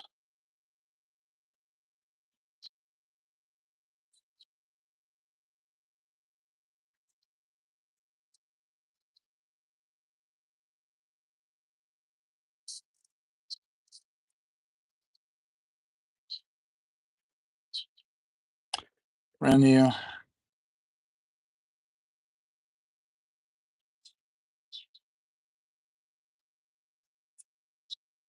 Bluetooth pairing. Now we go to Bluetooth over here. And we see if this thing will start. Come on. Find other devices. Studio Foldable B FX30. Come on, baby. Let's do stuff. Nope, don't want the DJI. We want this thingy. This ain't miscellaneous. This is something else. Come on, sucker. Find it. Find it. Why are you not finding this? This is a pain in the butt. I'm trying to connect this thing to my control app, and now this thing just don't want to do what I want it to do. I don't want to connect to the DJI. I want to connect to this. This is an interesting situation right now. The DJI thing is all happy. This thing doesn't want to connect to this at all. All right, you know what? We're going to turn off Bluetooth, and we're going to turn on Bluetooth. Setting the camera Bluetooth function to on, pairing. All right, so now let's turn Bluetooth off on you, turn Bluetooth back on. See if you find the stupid camera that's sitting next to you. You stupid iPad. Find the camera. Find the camera. And I really hope the audio is correct over there because this is supposed to be on that, not on this right now. How? Oh, this is so frustrating. So incredibly frustrating. Why is this not working? Perform pairing from a support application of connections from okay. From the application. Maybe I need to go into here and have it find it in here. Maybe I need to turn off multicam monitoring. I think that's yeah, that was the problem. I had multicam monitoring turned on. That is not what I need to have turned on right now. Don't need to worry about that. We just need this thing to work. Yes, connect iPad, pair. Come on. That was a problem. I was trying to do it within my Bluetooth menu. I'm supposed to do it between in the monitor and control menu. Dumb, dumb. All right, now I can put this thing back up here.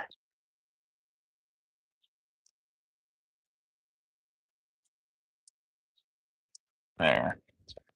Okay. There we go. All right, now we got angles. Okay, I determined that I cannot get what I want with this angle. There's just too much. No, we're gonna go ahead and we're gonna do the side. We're gonna go ahead and do the side angle. It's not the one I wanted to do, but it's the one we're going to do. All right, we're gonna temp lock.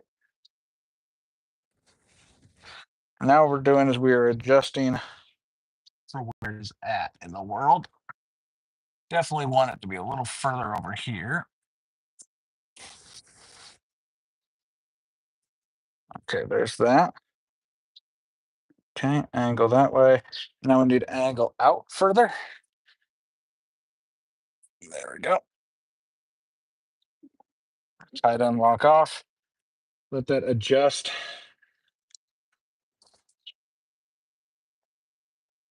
I kind of like that. I'm not in love with that, but I do kind of like that. I honestly want to have this angle a little further and get this bottom of the frame further over. So we're gonna do that. Let go here. We're gonna angle over more. Do that. See how that looks. That's a little bit better, I think. I got the one bottom of the frame right there, but I mean, there's no reason to show any wall. There really isn't. And if I want to be able to have chair and unscrew and stuff, so just keep angling more. No need to see any chair. Absolutely no need. I mean, not chair, but there's no need to see wall or trailer. There's no need to see the trailer wall. So okay, kind of liking that. Liking this. You get the front of me right here. You get the very corner of the box. Um, you get up to the frame is inside right here. This is top of frame. That's gonna work. Okay, this is good. It's a good angle for the side camera, so I'm okay with that.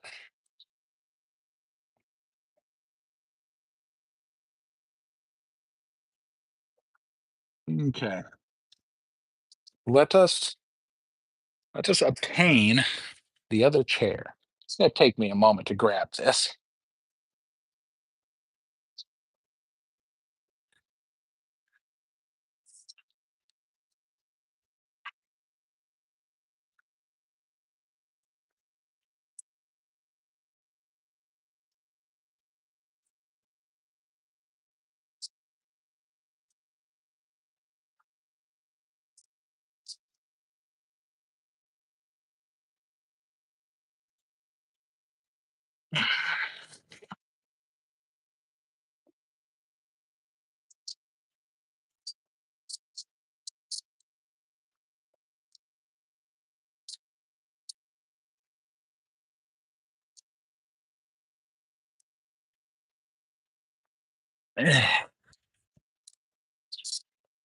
Yeah, you didn't get to see what I'm doing very well.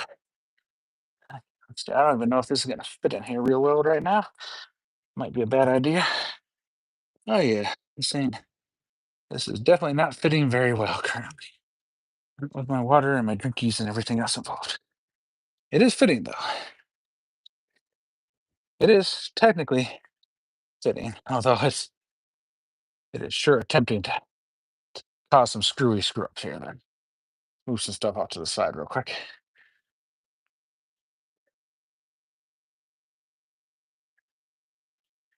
Okay, there we go. I think that helps. I'm gonna angle this. Yeah, there we go. Kind of like that. Kind of want that to have a front view because I'm gonna end up having that camera right there. So okay, that kind of works. We'll have drinky availability. Okay, there we go. Very nice, very nice. I think so. So I just realized that I definitely need to grab Allen keys because I forgot that I need Allen keys for this. So let me go get my standard Allen key set. And yeah, you're down to 31. Ooh, I don't know if this is gonna last. Don't know if this is gonna last. Come on, you stupid door. I need to sit away to just unlock that thing for an hour for me.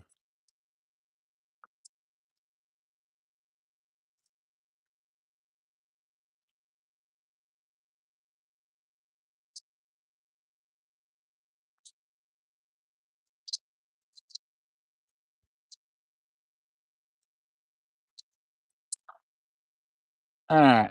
We got a knife to cut boxes open. And we got this, which I think will allow me to have the Allen keys necessary to do this work. Even smaller than that. Wow. 5/32. Oh, smaller than 5/32. 964. 964. Uh-oh. Is this metric? This might be metric. Nope, nope, there it is. Okay. Not metric. There we go. Got happy tools to be able to be nice and careful with things. All right, let us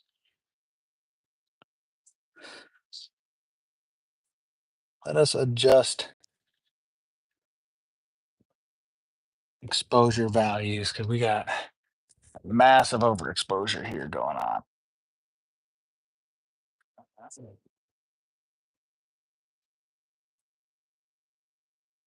Dial that ND in. There we go. Okay. Need tools.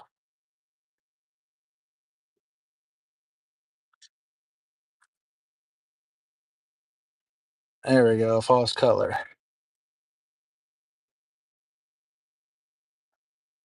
Gonna have zebras or we're gonna have false color. Let's try false color. Okay.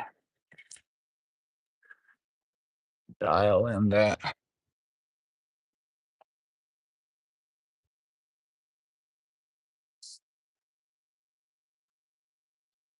That's just fully overexposed. If we bring that in like that, it's a little better. Yeah, I do feel like I still need to dial, might need to increase the f-stop.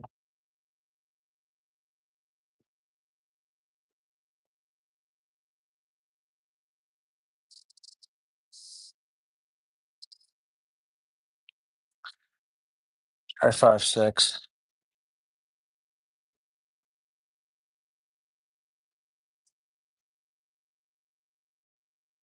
I mean, f8, I definitely think might be a little.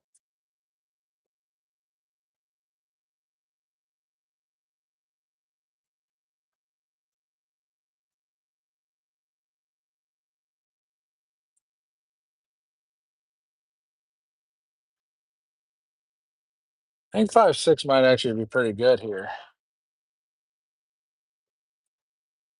Yeah, I think 5/6. I think we're gonna actually be okay. Yeah, we're gonna end up going with 5/6.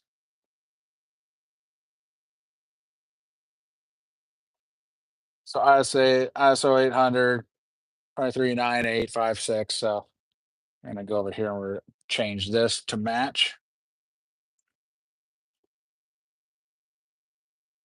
All right, go ahead and put this lens cap over here. And we're gonna go ahead and get my audio going.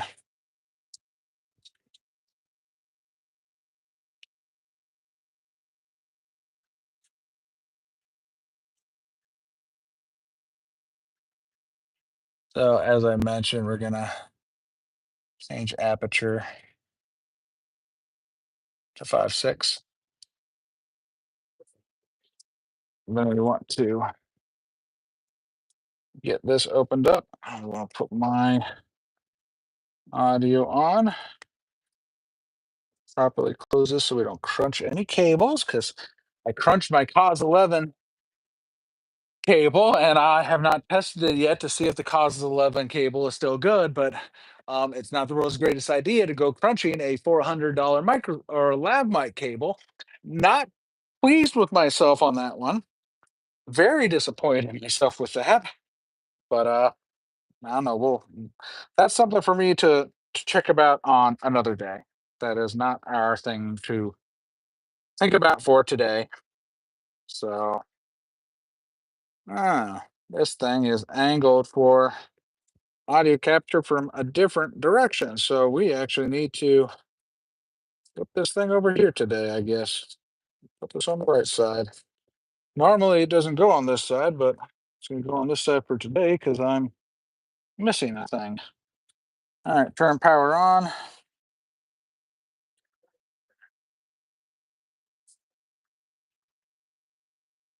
All right, power on. Start recording. Recording. Good there.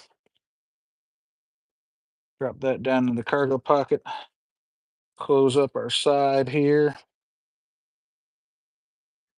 Look here at audio levels. We do have audio. We're capturing audio. Bring around to the front. Look at my audio. We are good. We are capturing audio. I probably could increase that just a little bit, I think, but I might not. Might just leave that to be where it's at right now. Because I could. I definitely could. Yeah. Let's increase the gain just a little bit to plus 21. Okay. All right. Yeah. So we got plus 21 gain on that. I think that's going to be fine there. Let's go ahead and turn this baby on. Camera Bluetooth connected. Very good. Now I just wonder, can I do multicam now? Monitoring. So let's connect. There we go. Unpaired camera. Pairing. This is going to be fun. I wonder if this is going to work. This is going to be interesting if this works. Go to menu.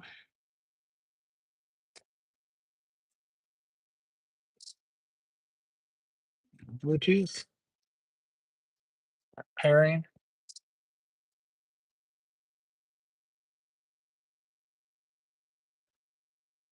Oh, multi-camera. Oh, I don't know what just happened.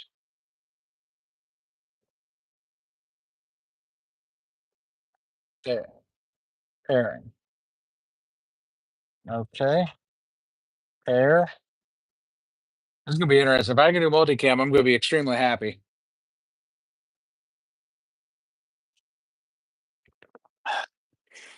Join. Okay. I'm going to be happy if I can do multi. This is going to be cool. This is going to be cool if this works. I will be very happy if this does work. Okay. That works.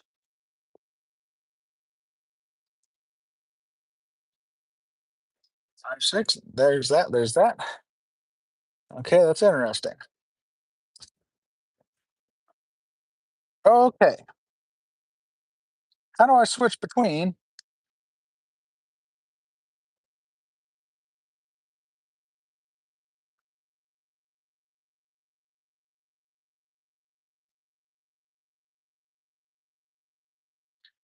A little confused about how to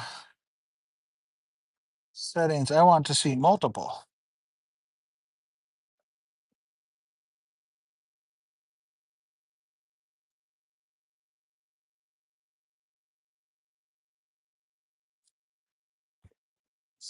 Huh. I don't know how to see multiple cameras at once.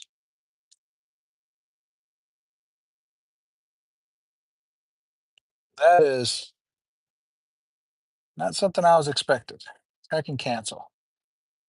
I guess I don't know how you see two cameras at once. Don't know how you do it. That's tools. I'm connected. Multi-camera monitoring. Okay, now turn on multi-camera monitoring. Compatible cameras. What do you mean compatible cameras are not found? Well, piss off.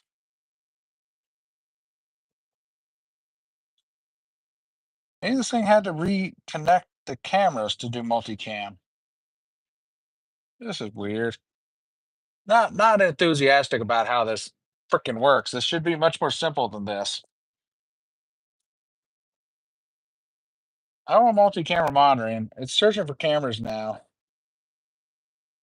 I've connected both cameras.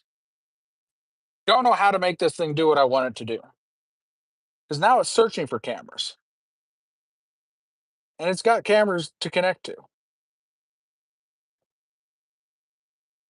Yeah, this is disappointing. I'm gonna have to mess with this later. I'm burning up time. I don't got time to deal with this. Yeah, I don't got time to deal with this. So let's just get this going. I know that camera is happy where it's at. I know that camera's happy where it's at. Record. You're on. You are recording because I got tally light. All right, we need to move you to move this to do this because we need to set up our framing now. So come over here.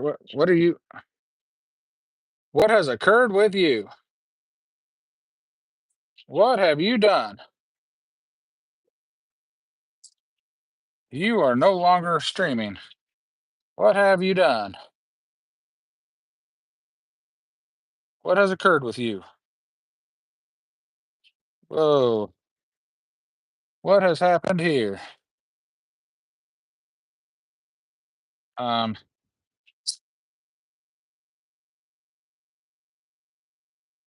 I think I may have.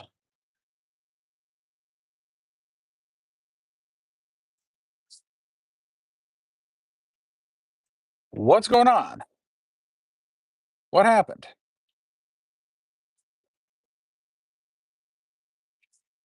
What is what is happening now? What has this daggone thing done?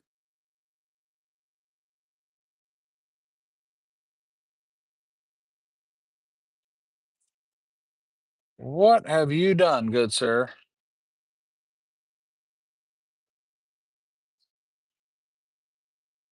What has happened here?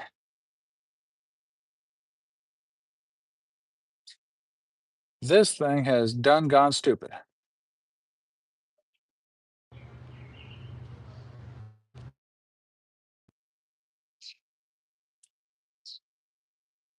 We are gonna change this right now. What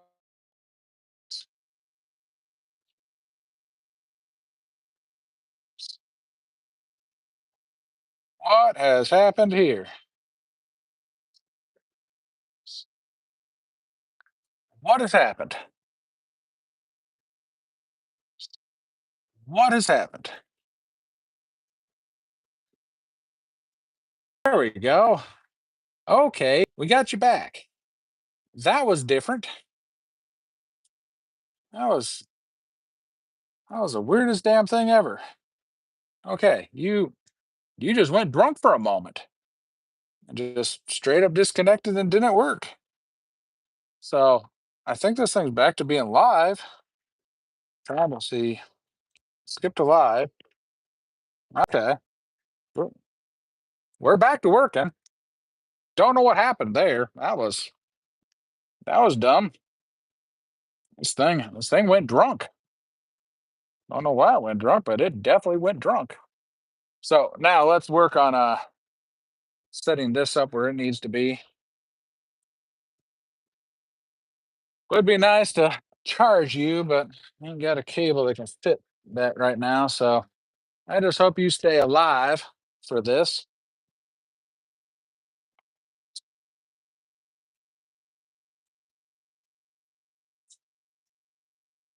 So now on this, on that, so I need to be able to drop it in like that. There we go. The goal is going to be this 1, 2, 3. Have this bring around on this way. All right, now we need to set up our angle here for this. So we are going to use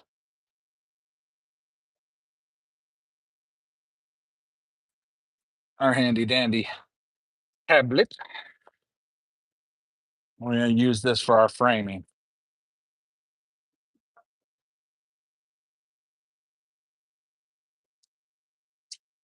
All right, now kind of want to have this a little centered up here so I can adjust this way, bring that around, slide that. So 1, 2, 3, there we go. What I want is to have this on a level lock off. And so wherever that level lock off is going to be where the framing is for this. So I need to lower this down. I can see.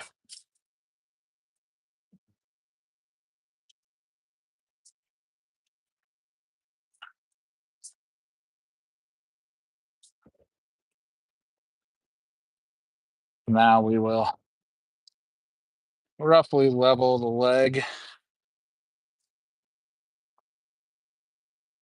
What I want is I want to have the base of the table in the frame. So yeah, that's basically centered. I think that might be what I end up doing. I might not be in love with this framing, but it roughly does what I need it to do.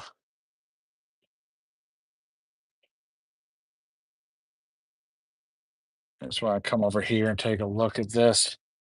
I'm standing in front of this. Oh, we need to bring that in so much more. Way, way, way too much headroom. Way too much headroom. We need to get that thing down much lower. Far too much headroom. Far, far, far, far too much headroom. When when the star of the show is the chair, that is far too much headroom. We need to get this thing way closer because that is far too much headroom. There we go. Line that up. See what that does now. It's definitely better. It's definitely better than what it was. Need to get it lower though for the front frame of the table. So we're gonna aim.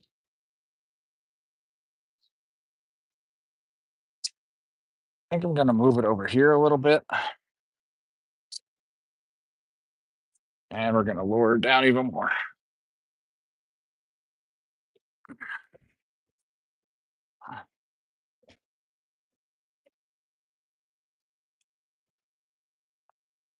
Like I said, because I want that frame of the dang table. I want this to be leveled off that front of that dang table. Okay, let's take a look at how we're doing framing now.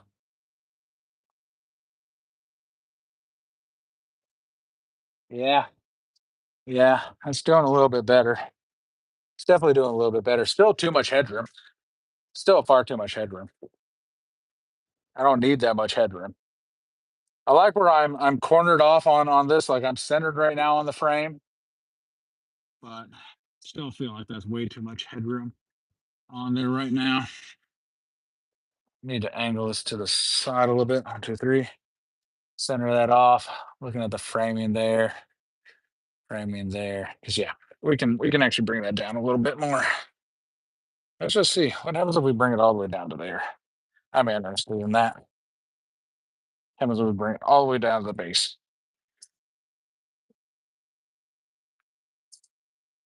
1, 2, 3.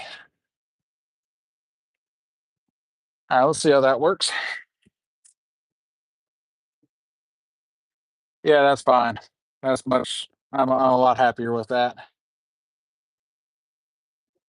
I'm definitely happier with that now. Yeah. Yep. Yep. That's gonna work. Yep. Look at the false color on there. Uh, let's see. If I dialed this in at all? Oh, I haven't. I could dial this higher. As if I dial that to there. I know I've dialed that already all the way up. Oh, that's way too dark.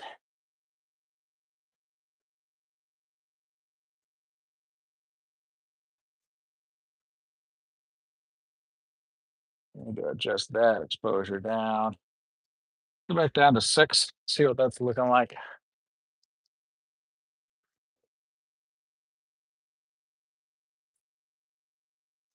That might be my skin. Yeah, little too bright. Let's dial that into a 7 on the Peter McKinnon original V&D. Look at my hands. That's a little better there. Yep. I think I might like that a little better.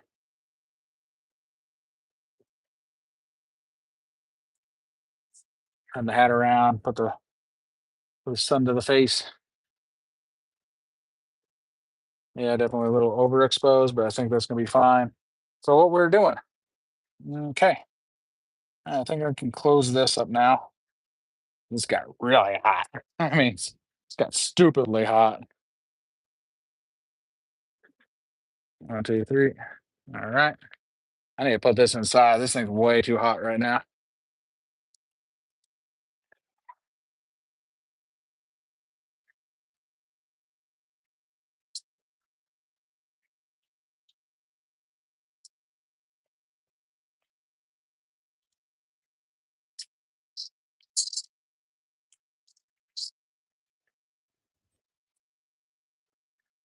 Oh, you stupid thing.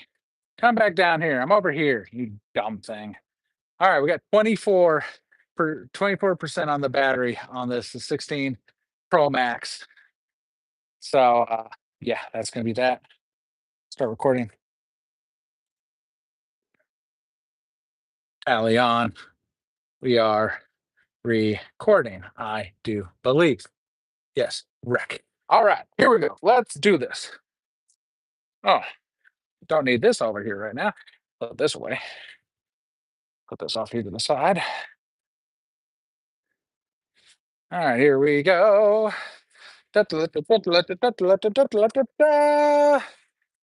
Hello there.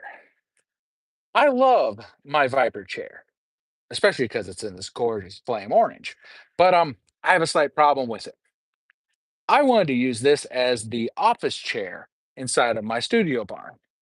And well, there's times where I would like to spin in my chair. But notice something. If you wish to spin, you must spin the entire chair. I mean, sure, this is awesome that it's quick height. My issue though is I want to spin the seat and not the base. To do that, you need an Acme screw. So what did I do? I bought another chair. Specifically, I bought a stool, and the goal of today is that we're going to swap out the quick height from my Max to the standard. We're going to put the Acme screw on the Max. So let's make this happen. Now, this is another, I wouldn't say special edition, but limited edition colorway. They had some standard colors. So this, I believe, is just the standard orange. This isn't like the pearl orange that is. But what we're going to do here with this, hopefully, is swap things out. So let's check out. This is orange, orange. The seats on this one are brown, brown, because what I wanted to do is I wanted to leave that seat stuff. Literally, we're just changing the column on that, nothing more. So Yep, got all of our goodies there. Let's set that under that for right now. We have our instruction manual, very nice, as well as sexy sticker. We got another thank you. Thank you for supporting American Made by Logan. Hey, Logan, thank you very much for letting me know that. I'll set this stuff off to the side. I'll put this off camera so it doesn't fly away on us.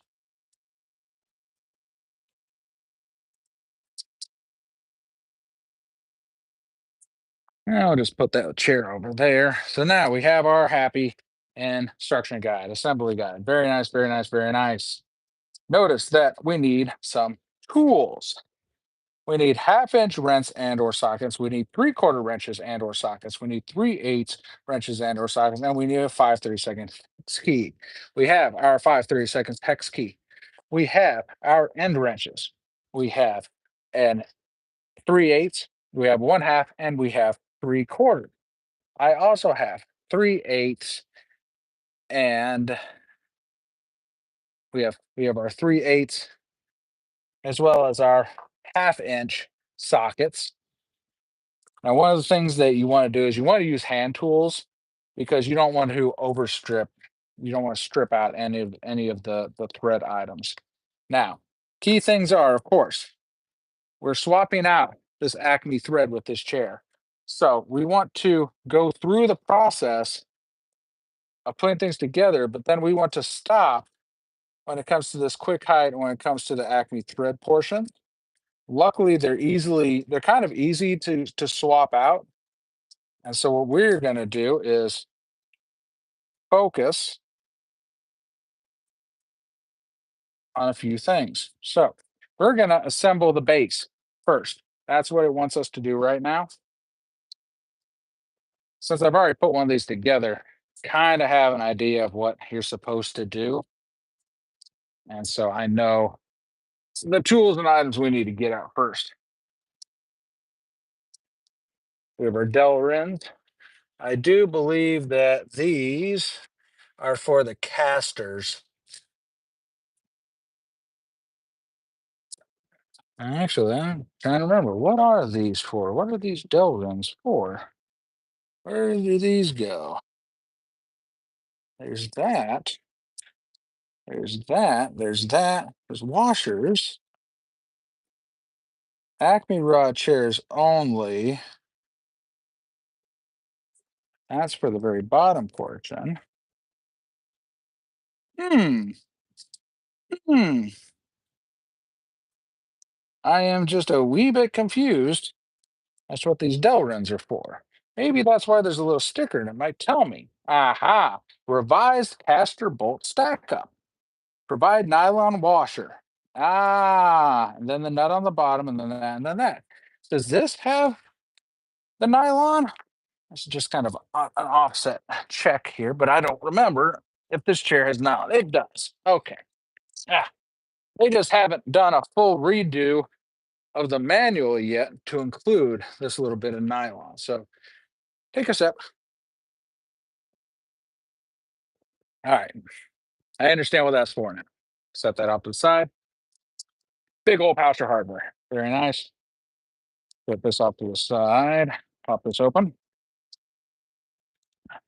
I think that I don't know. I don't know if they've organized these by the items yet or not.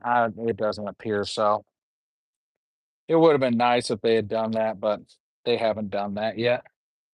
Maybe they'll do that in the future, but until then, we just got to deal with what it is.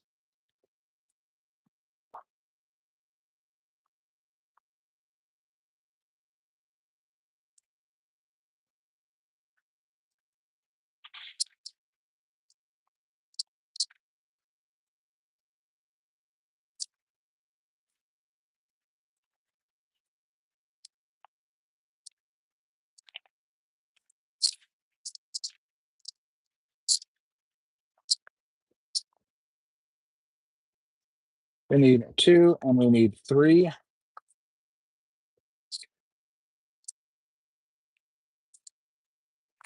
Go to the very back.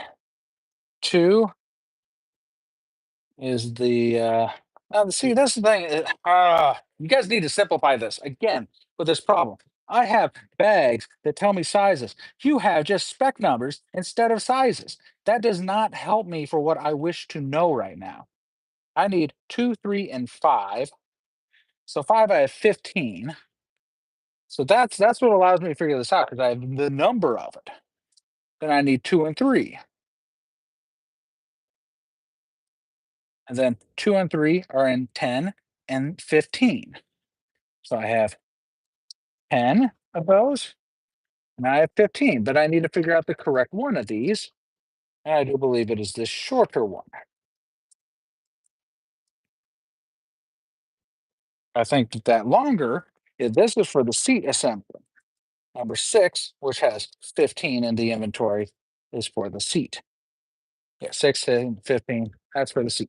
Set off to the side. This is for the wheels, goes with that. This is the nuts for the wheels. I know what those two are. Happy days. Set those off to the side. These are the three components that I need right now. Because I need twos, threes, and fives. Then we'll do this for ones and fours, and then we need twos and fives again. Good griefy grief. Okay, that's right. There's different sizing for what I need to do for these two different type of things. That's correct. Different sizing. So let's set stuff off to the side here. Hopefully we figure this out correctly in a moment. Piper, you guys need to kind of reorganize how you do that. So take our casters out. I'm going to set our casters here on the seat.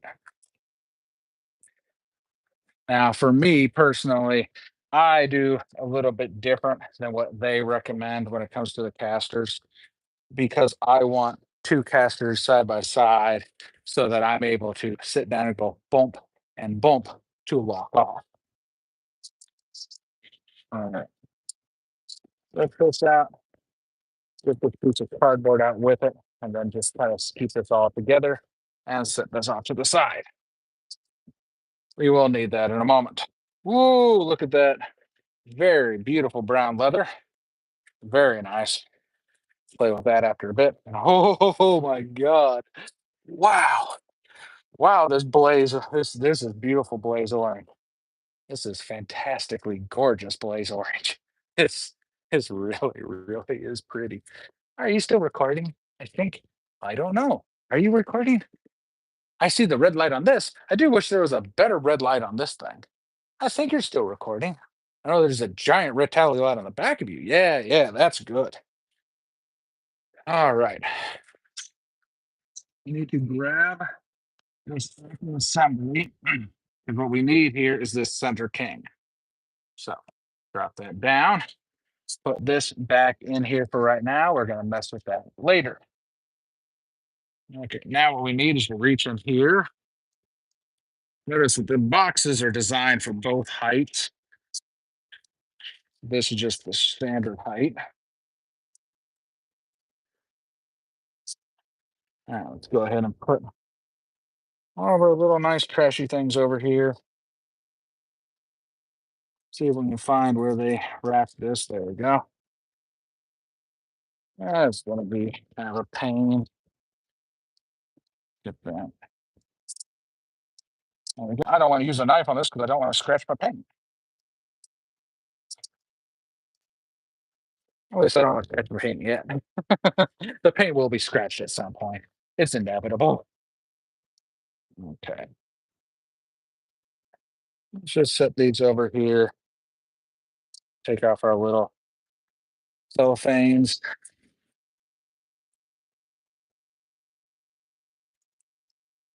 I don't want them blowing around, but I don't need them in my way. There we go.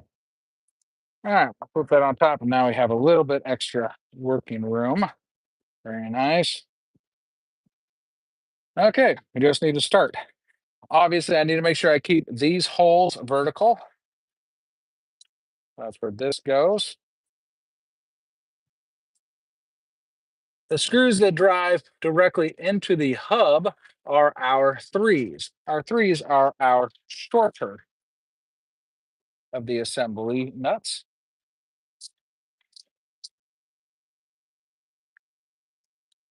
uh, Bolts, I should say,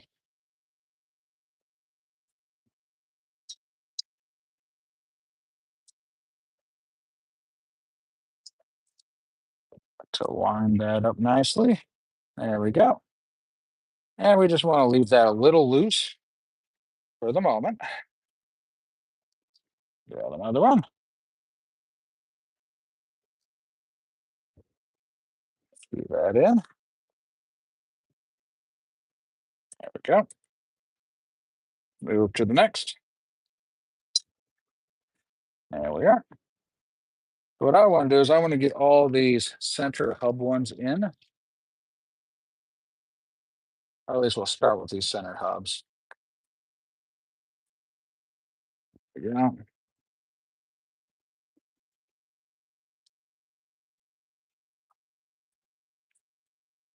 All right, now we've got our sides.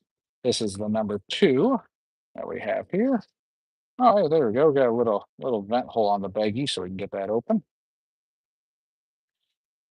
We need nuts and we need bolts. Yep. And I'm trying to remember how the sexy of this goes. I believe I put my bolts through. Yeah, that's what I did. So I put the bolt on the small stubby part and I put the nut on the flanged off area. There we go.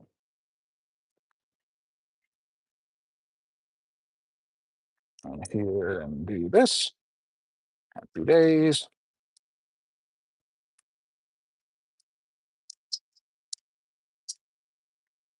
All right, go on to the next one.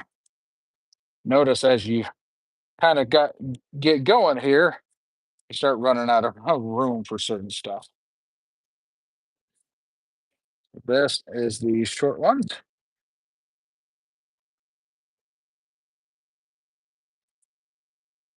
There you go.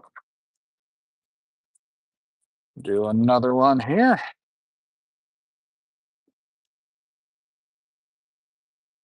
And I'll allow myself to have some hydration, but we're not going to have a sip of our drink until we're done with major accomplishments because we want to give ourselves a reward. Okay. Now we're going to do our larger. Through there. Put this on top here. It's a gorgeous day outside, as you can hear in the background. We got lots of folks doing their mowing. Since I'm here for the entire Memorial Day weekend, I've decided I'm going to do my mowing on Monday. That way, it's as close to when I have to leave to go back to work. That way, the grass has time to do its growing while I'm gone. All right. These are stubby screws over here. Stubby bolts, I should say, flanged bolts. Over here and do this. All right, very nice, very nice, very nice. All the threading is just so incredibly good that you don't feel any roughness as you work with this. It's all extremely smooth. Just kind of flies together real nicely. This these Viper chairs really are truly incredible. I mean, what sold me on the Viper chairs was that Instagram photo from the tornado. That gentleman experienced a tornado and his Viper chair survived the tornado. And I'll tell you right now, that is what sold it to me. These are expensive. They aren't cheap. Believe me, they are not cheap. I recommend that you buy them when they're on discount, which does happen occasionally. And if you're going to do a big order of them, definitely I recommend you wait till Black Friday, Cyber Monday type stuff. But they are incredibly well built. Absolutely the last shop chair that you'll ever need to purchase. They've got arm rests and accessories and stuff now for them. I might be very tempted to upgrade my work height one with the armrest in the future, but for now, I'm just good to have it as it is. I honestly wasn't going to buy another one of these, but it was an absolute deal breaker that I could not spin my work height, my bench height stool in place. And so that's why we bought this because I just can't stand not being able to spin the seat in place. I want to be able to lock it down so I can spin in place. That's what we're swapping this for. Okay. Almost done with this now. Now, those last five that are in here, man, that is for the foot ring. That's how you bolt the foot ring to this. All right, spin, spin, spin. Okay, there we go. Now, something I would like to do, I'm going to use this as a flat surface here. I'm going to start off with big boy. These are half inch. This is all half-inch hardware, so we need the half-inch here.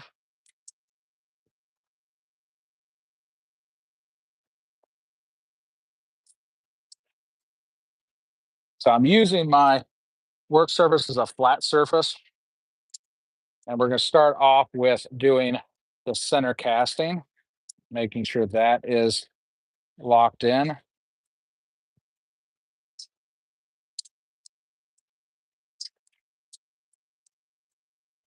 All right, now I'm going to go to the top. Make sure that's locked in here.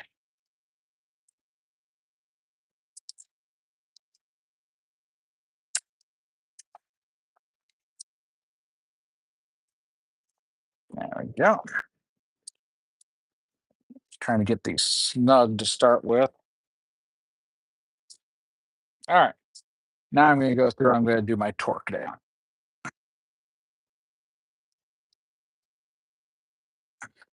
Yeah. I don't have to go stupid with this because it's one of those things where you can just go back and retighten things later. Things loosen. So don't gotta go stupid right now with it.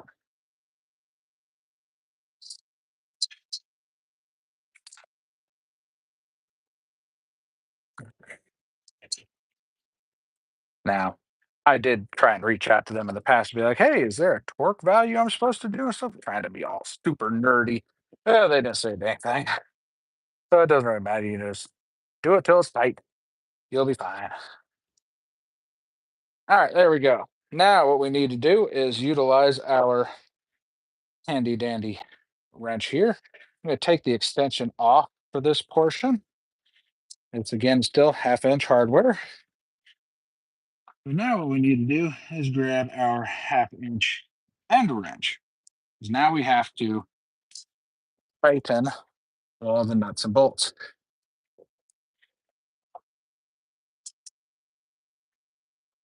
Now, since we already guided this by using the main cap, technically I don't need to go in a star pattern for this, but I'm just going to go ahead and do it just to kind of be sure. We're going to tighten all this down, then we'll come back around and do a torque run.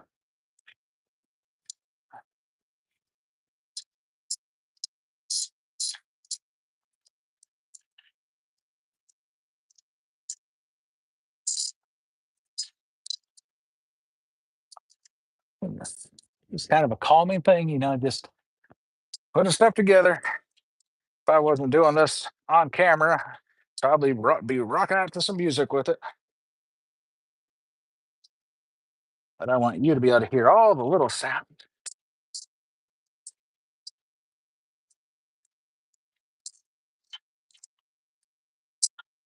All right. I do a torque run here.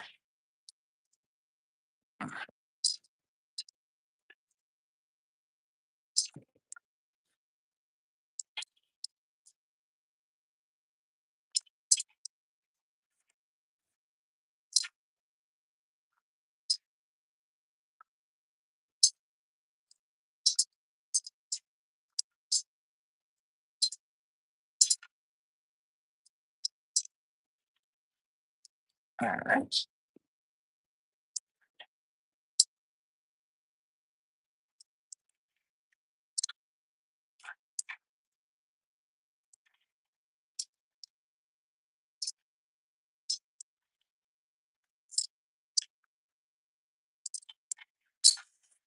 All right. Look at that. We have finished an instruction. You know what that means?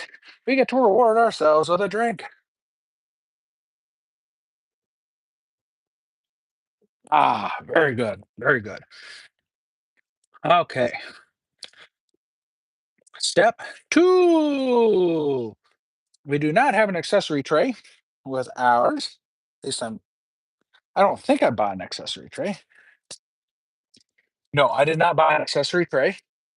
Look at that. Yeah, done got stuff flying everywhere. Mm, got parts flying everywhere, stuff flying everywhere. Good grief, good grief. Need to stick these over here. This is a trash area now, so I can put trash in the trash area. There we go. Very good. All right. The next step is wheelie time. Woo-hoo-hoo-hoo. Now, again, I want to make sure that I put wheelie time into the correct place. I want my two locking casters to be where the label is. You see where this Viper label is? This is where my two locking casters go. So, first locking caster, second locking caster. That's where I want them at. So, again, notice that we have this special little guide here. We are supposed to put the bolt through the top. So we need our big 3/4 inches here. Ah, I just realized that I need another 3/4 inch wrench. That's right, I forgot about that. Oh, we'll work through that here. So I need a 3/4 inch.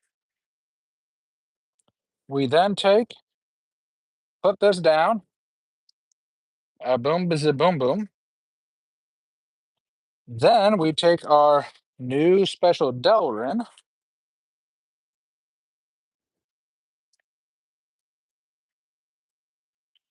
nylon, whatever. Now you actually can't have the bolt all the way through to fit this on. So we fit that on right there. Then we reach over here and we, while holding the bolt in place, reach over here and try and open this up so I can get the nut out. There we go. Get the nut out. Come on. Fiddle-dee-dee, fiddle-dee-da. All right, so get the nut out. Once again, can't have it all the way through to put the nut on. This is a nylock. There, we get that into there. And I just kind of want to get this started right now. Okay, got that started. That's good. Go ahead and do the same thing over here. I'm going to prep my items. I don't have to be stupidly holding everything. Okay, there we go. So start with the bolt. Put the caster on. You use a finger to hold the caster. Put the Delrin in. Put the nut on top. And then slowly make sure the threading is all nice and perfect and good. Yay! All right, let's go ahead and swerve around and get these other ones going. Nice big bolt. Come on, just come on out, guys. Nice big bolt. Come on, come on. Nice big bolt. Very nice.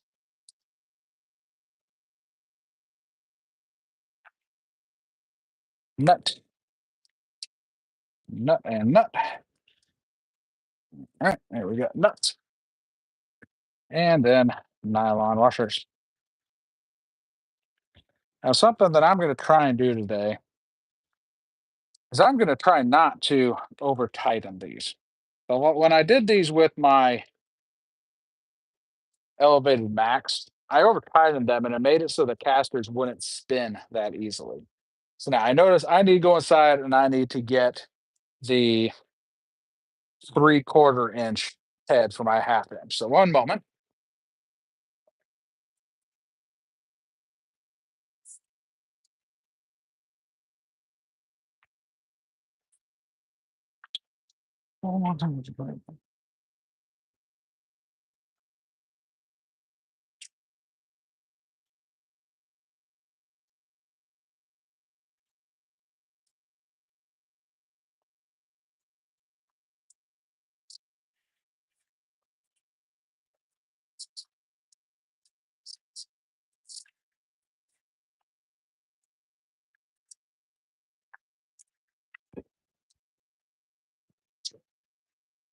Okay, just like that, we are back.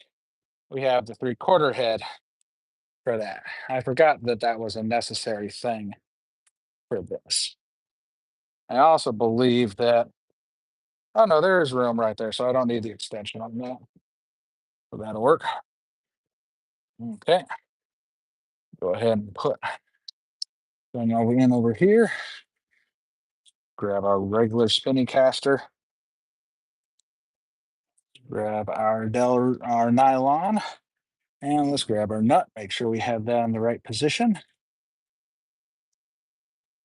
There we go. And there we are. These nuts don't spin on very much because, of course, they have that nylock portion. So this actually takes longer to screw in because you've got to screw through that nylock portion. But that also is where I say you want to be careful not to over tighten these bolts, or else you're going to tighten the roller bearings on the casters to the point where they won't spin. That, of course, is not what you want, and that's why I say I kind of goofed out with my elevated steel max. So we're going to try not to do that this time.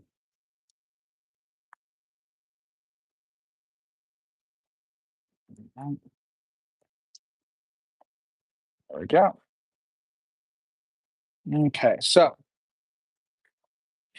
you don't have clearance to be able to even get this over the top. So you have to use an end wrench on the nuts. This is a required tool.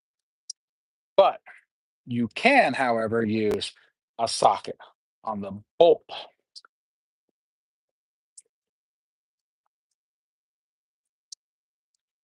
And what I want to do today is I want to tighten these until it's just to the point that these are not moving. And I'm going to stop there. So notice we still got a lot of slop on that. So we still got a lot of ways to go here.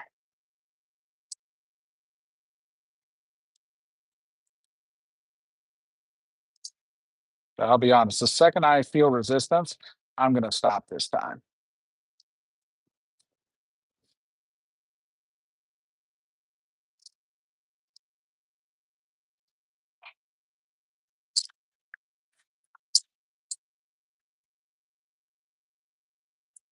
All right, there we go. We're going to stop. I can always retighten later. What I cannot do is back off very gently. When it comes to nylocks, they don't love being backed off.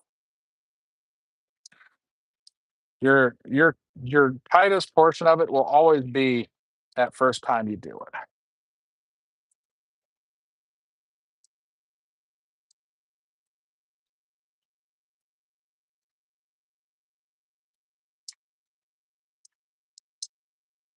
All right, still got quite a bit to go.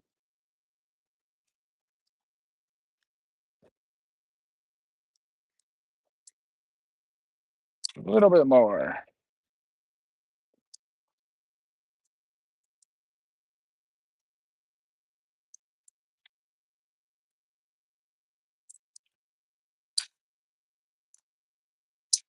There we go. A little loose there. Maybe one more squeeze. Yep, that's it. Yep, that's it there. All right, here we go again. Here we go again.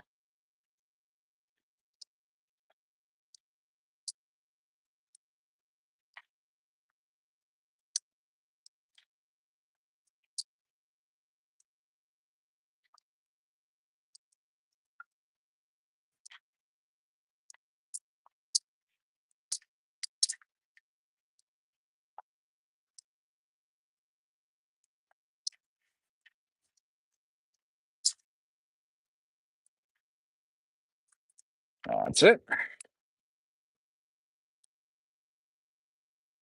Oh, we're going, we're going, we're going. Yes, we are. We're going, we're going, we're going. Yes, we are. Squeeze, squeeze, squeeze, squeeze, squeeze, squeeze, squeeze. Yes, we're going right now. All right. Now, oh, all right, we're done there. Notice how it all spins decently freely. Squeeze any more on it, it don't spin very good. And so you don't want to go beyond when it's tight. Once it's tight, it's tight. That's all you need to go.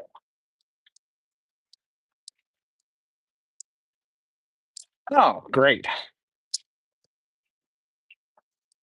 The YouTube camera has decided to be drunk again and go look off into the sky.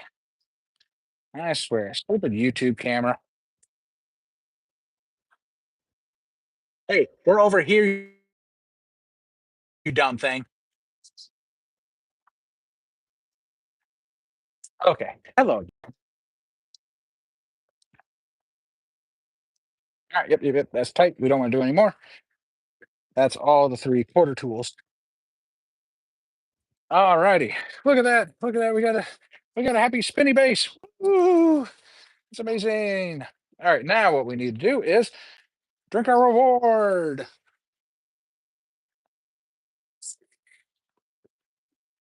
All right. Our next reward means we get to crack open a new one. That'll be awesome. All right. Next step.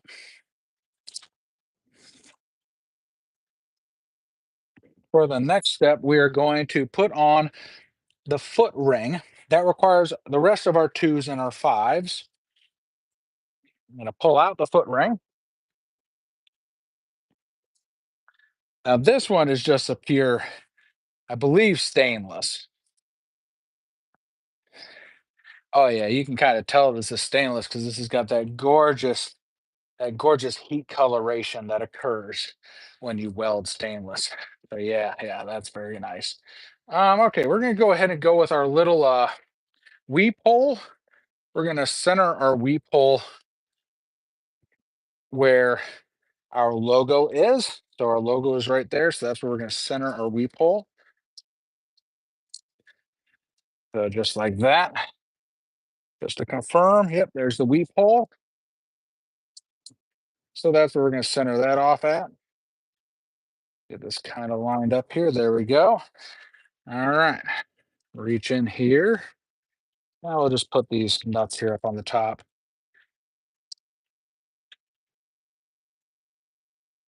Once again, we're just going to go around. We're going to fit in by hand first. Now, this wants the nut to be over the top of the other nut. So we can go ahead and do that. That's actually a smarter way to do it. That way you have clearance for your ratchet. If you did it the other way, you wouldn't have clearance for your ratchet. You'd have to use a ratchet extension. But doing it this way, you have clearance for your ratchet. So that's just what we gotta do. We just gotta go around here.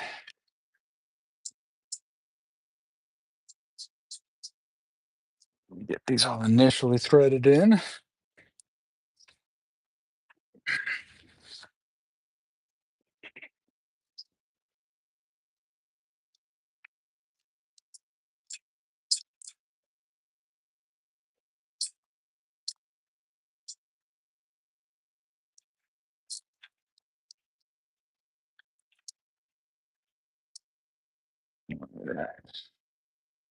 Since I've already done one of these before, it's kind of, I won't say it's stupendously faster, but it definitely is a little faster since I know what we got going on. Although this is going to get delayed today once we get around here to the swapping section, which is actually coming up quite quickly.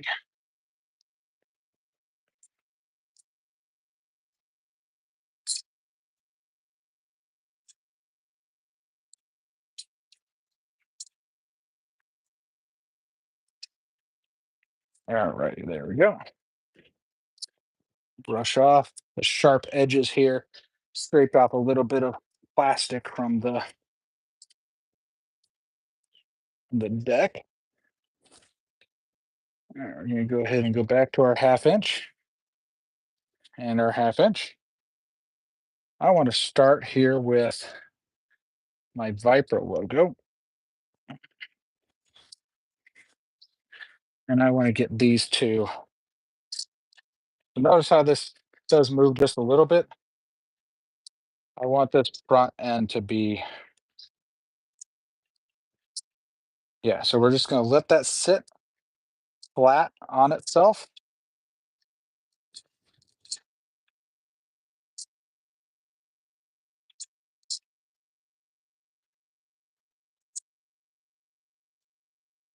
There we go. Don't want to over tighten it.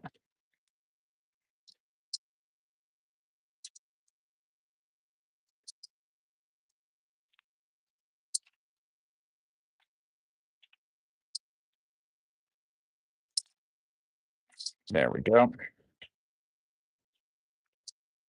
Set that to the front now. And we got 3 left to do. Gotta do the one that's directly opposite here of it.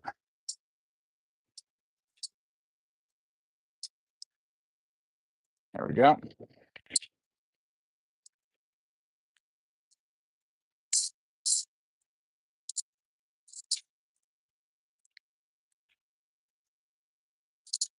Go. And this one bolted in.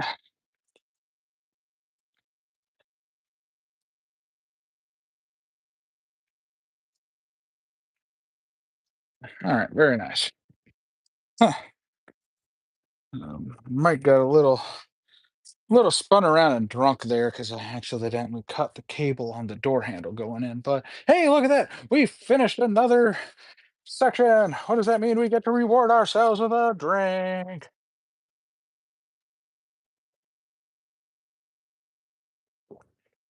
All right. And yes, we are now into the moment of chair assembly, which means we need to swap things out. We're going to set this down and we're going to do some swappage. Now, you need to reach down here. We need to take out a little 3/8 screw at the very bottom of this. Or do I? Yes, no, I have to. Yep, I got to take out the 3/8 screw at the bottom of this.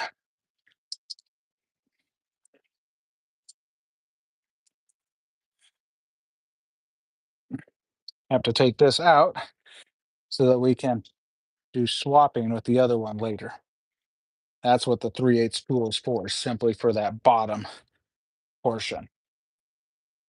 That should now mean that I can bring this all the way out, and we can bring this over here. So we can set this seat down, and now we can take this off. This is our 3/8 hardware. So I need to get our 3/8 put into reverse, and then reverse these. Now, it's imperative that you do not over torque these cushion bolts, because if you strip the inserts that are inside of these cushions, you're done for.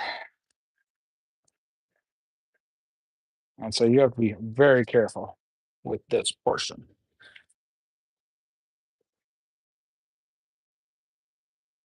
So now what we're going to do though is because black hardware for this seat, we're going to take this off and we're going to reuse this hardware with the Acme screw seat post.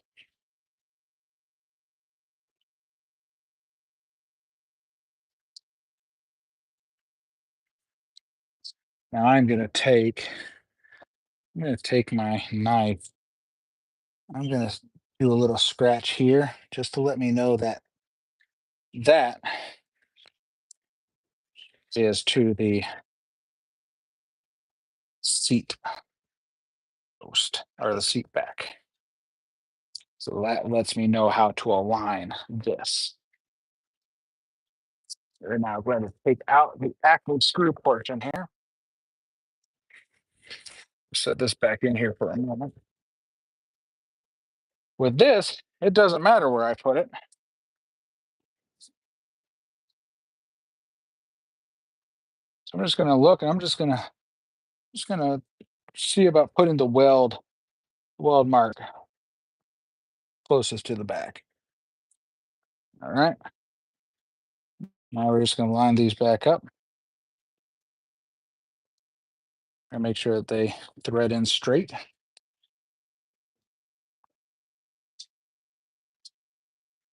Very nice, very nice.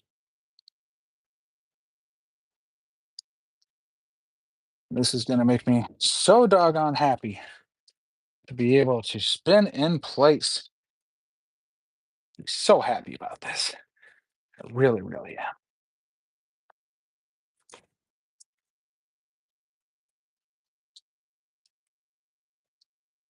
All right.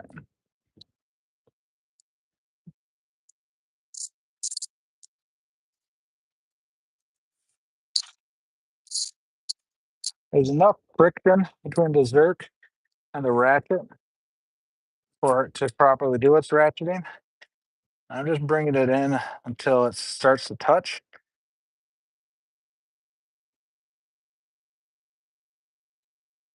And then we will go around in a star fashion, tighten this off. All right, I'm going to start on the back. Come to here,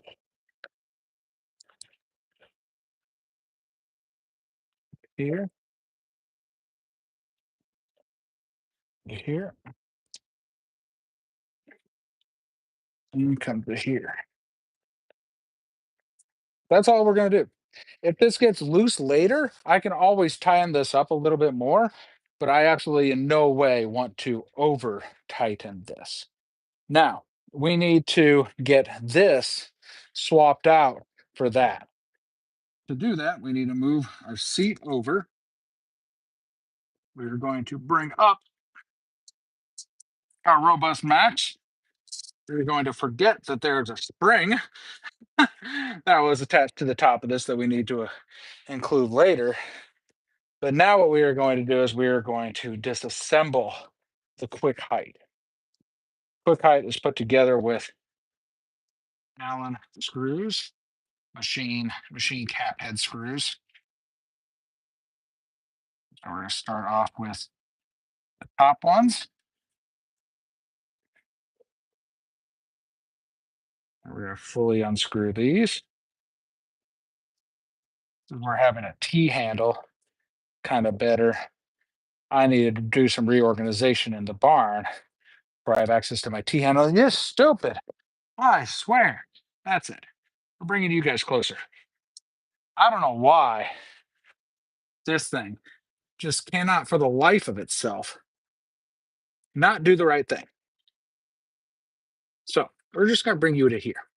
Are you gonna figure life out for a moment?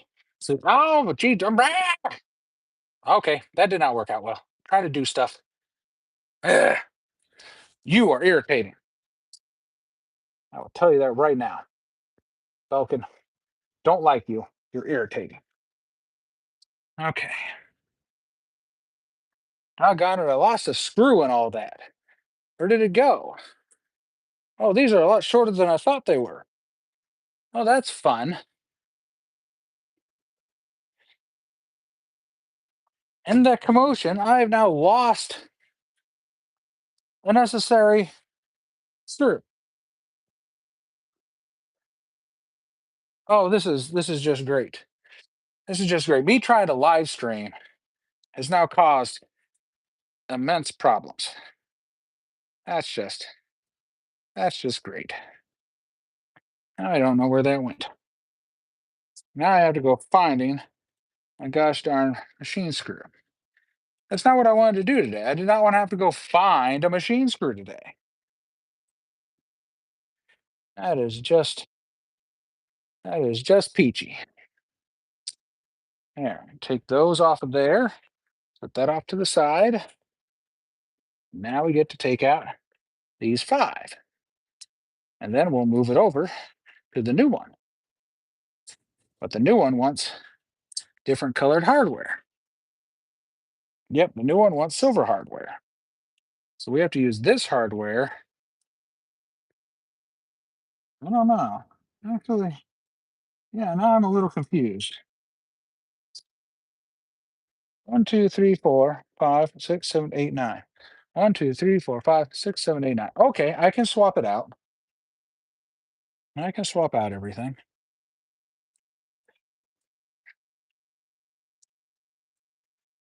I can swap out all the hardware, but oh, I need to find the one I dropped. Where did that go? I didn't even know it came out with that. I really didn't. And my goodness, this is going to be a problem to find this. Wow. Yeah, I done did it. I done did it. I don't know where that's at. I'm going to have to find it. That's frustrating. That's extremely, extremely frustrating. All right, let's get this all undone. My goodness, that's frustrating. All because this stupid gimbal just can't make out things from a distance. Very, very frustrating. Just gonna tell you that right now. Extremely frustrating.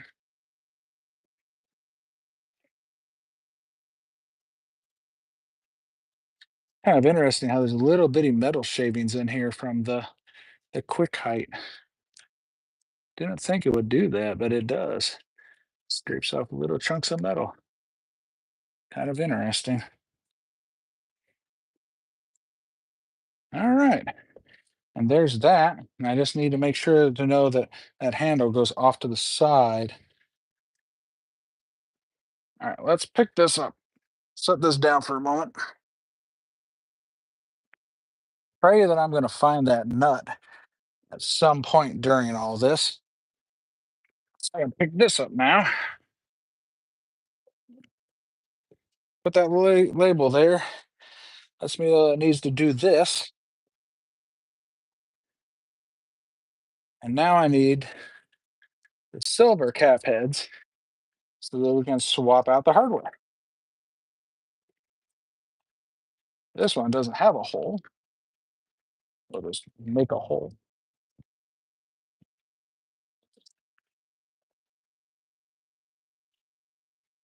And I just want to pour these out so that I have them out already, although that might be a grave mistake in all reality.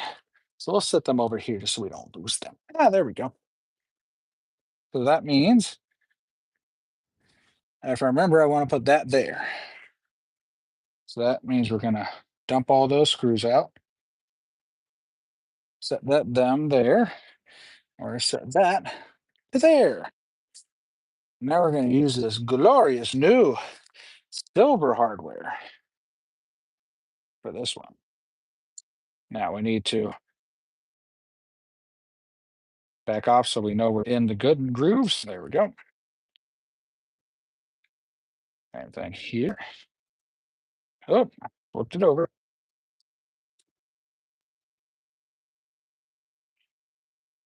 There we go. Try it backwards. Try it backwards till it's set in. There we go. Now screw in. Again, this is where having a T handle, speed T, Allen keys, I think, are better, just to be honest. There we go. Back off till it drops. There, it dropped in. And there we go.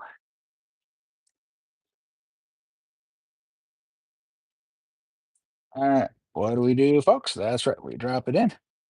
We back it off till it drops in the thread, and then we screw it in. Woohoo!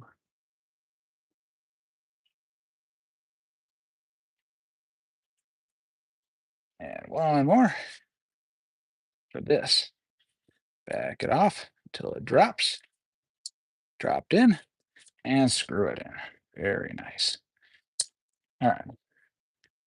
That's centered. Let's torque it down.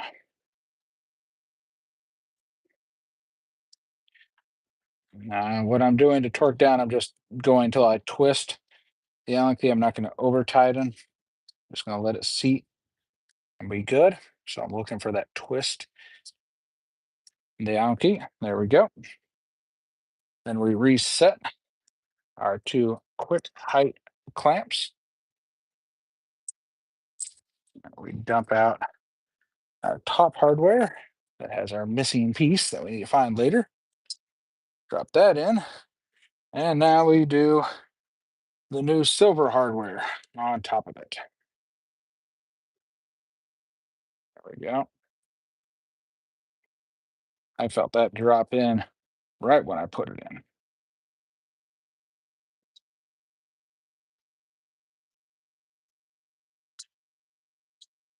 Back off till it drops. There it is. And now we screw in. Very nice. Two more, and we're still missing that other cap head. That's gonna delay everything today. I really hope I find that thing at some point because it's gonna be necessary here in a moment. There we go. Let's do this one. Back off till it sets. There we go.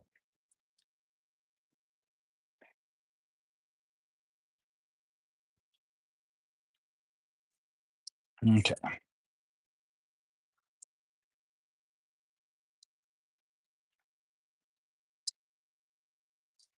All right. Very nice. We did all that. Now, what I feel like I should do is I feel like I should go ahead now, reward myself with a drink, check to see that we are still recording. Yes, we are recording there. Check here to see if we're recording. Yes, we are recording there. That's fantastic. Do another little quick check for the bolt that we're missing, just to see if maybe we might see it. But we've swapped the quick height over. So we're going to pick this up. We're going to set that down. I know that this is necessary to stay with that, so put that right there. What we need to do is we need to swap out the Acme base to here. Now we have the 5, we just don't have the 4. Which, now that I think about it, I wonder.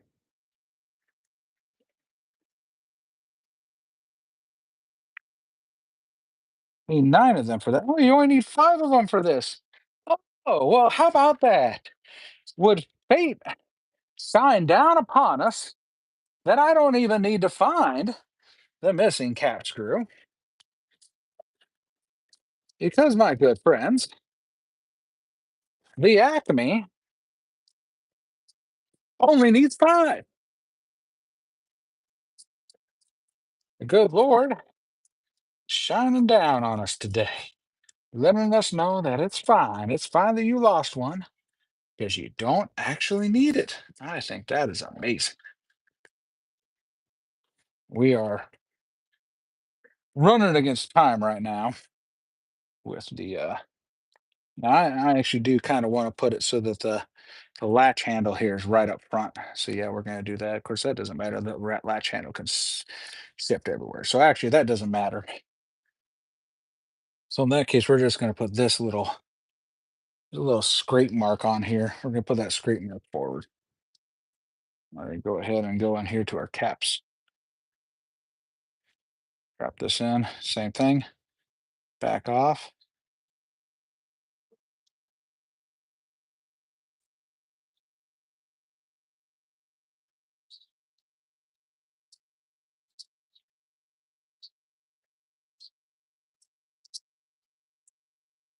I think that's it. Yeah, there we go. Stop for a moment. I still want to go find these cap screws for later, but it's nice that I actually only need 5 of them. So even though I lost one right now, it doesn't actually mean I have to stop filming. So thank God. We're going to make our way through this. Now I'm kind of on a rush because the phone says it's down to 4. And because the stupid thing doesn't charge like it's supposed to, it's so supposed to do MagSafe pass-through charging, but this one just never has. That means I don't know if y'all are going to get to be here for the live until the end of this. So, ooh, ooh, ooh, that one. Oof. Mm, that one didn't feel totally perfect. I rushed that. I did not back off of that. That's what I'm not supposed to do. You need to back off. Do you feel it drop in? There. Now screw in. That's what you're supposed to do. Okay. Now let's torque them.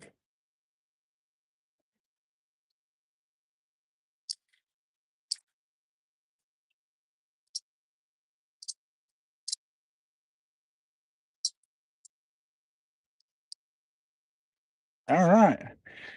That's our Acme clamp, which, because we've swapped over. Oh, Jesus Christ. Phone down. Phone down. Oh, my goodness. Hello there. Sorry about that. Why don't we just plug you into power? I think that might be the better idea to do right now. So we're just going to do that. We are just going to plug you into power and we're just going to have you be fixed. You're not going to spin for a little while. You're just going to deal with that.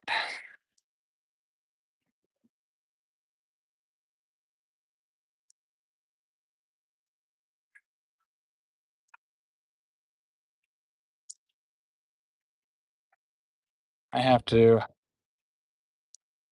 I don't know how to get this there. I want this thing to angle all the way up and then I'm going to turn it off. There. That allows me to have room for the battery cable that I've got attached to you now. And I'm just going to manually angle you into what we're looking at. That's what we're going to do. We are not going to try and play footsie wootsy with anything. We're just going to do that. There. You are now charging.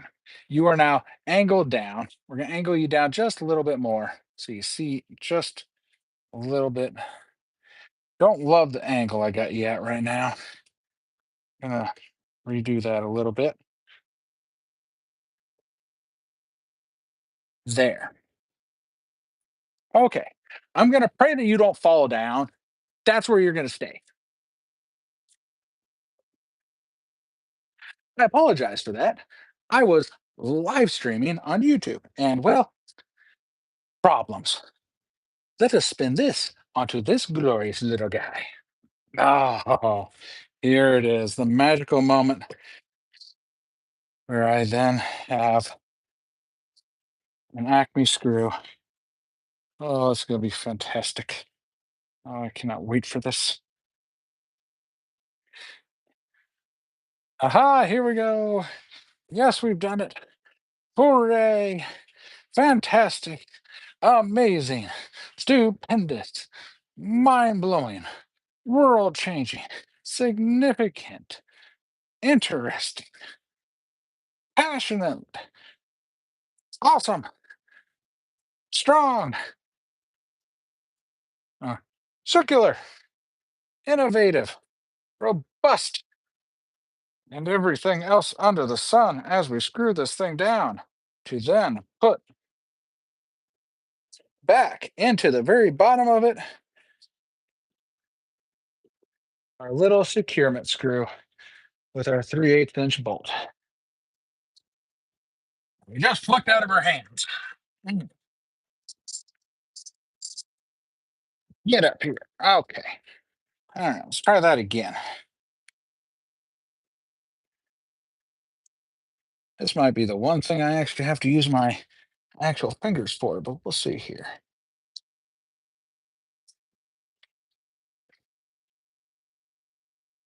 Okay. Is this angle portion? Oh, yeah, there we go. Yeah, there we are. We got that locked down now in the bottom of that.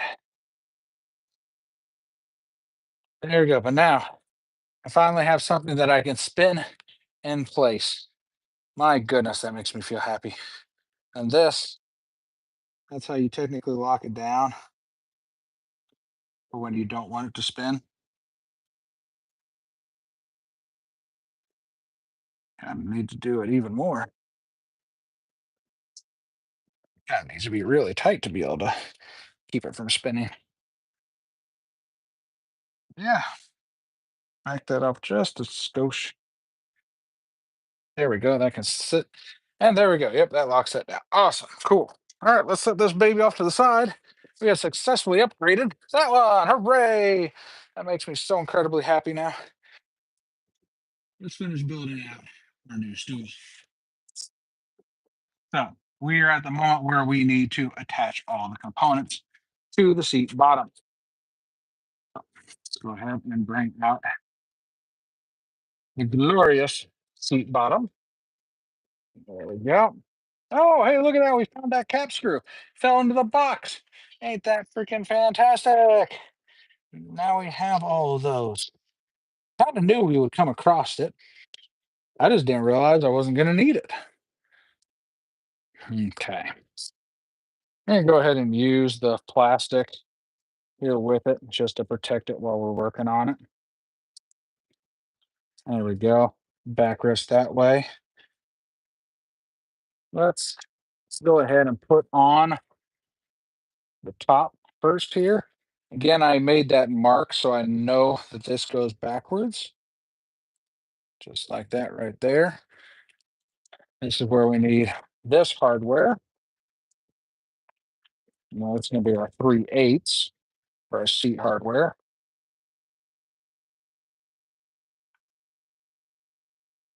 So now we just start screwing. Whole lot of these. We got 5 on the post. We got 6 on the base of the seat, and then I believe we have 4 on the backrest of the seat back.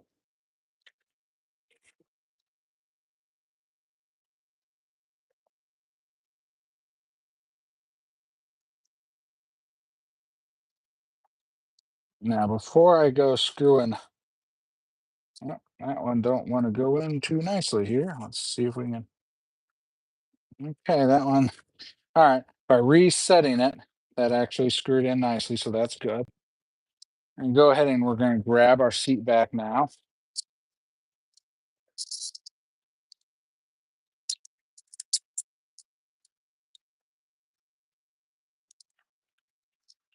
There we go. Set here on the back. Get that lined up there. Get at least one of these in there to get that secured. Very nice. All right. Like I said, we need 6 for this base. I mean, for the seat back.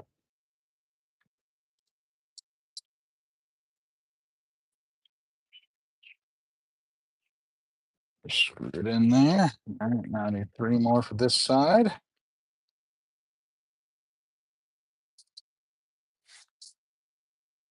All right, well, almost done here with this.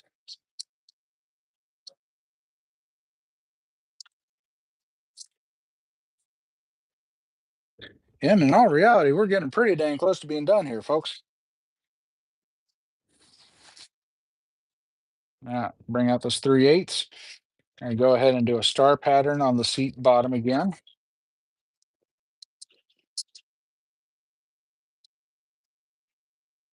Kind of go around here, kind of screw it down evenly. This quick height post has a little bit of a a dome to the base portion here, and so that actually has to kind of get seated into the seat. There we go.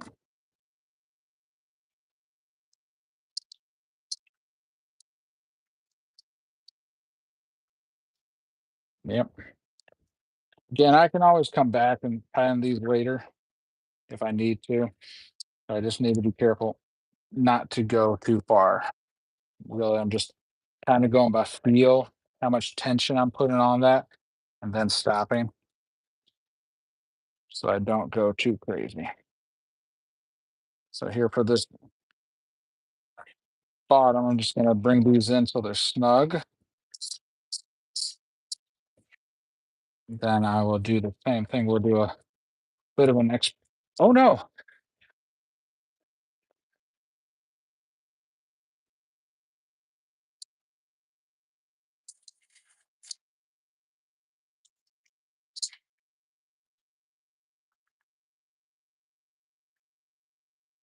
Oh,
all right. I think we're good now.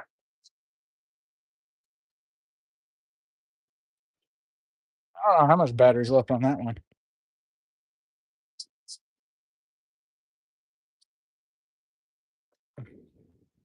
I don't know. It's going to die soon too.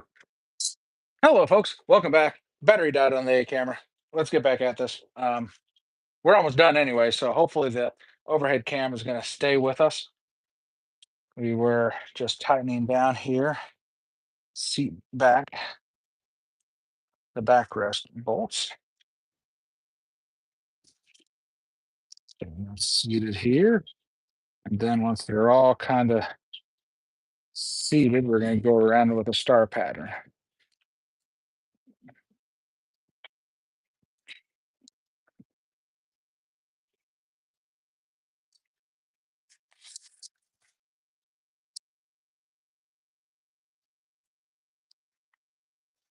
Again, this is one of those things where I can always retighten these bolts later.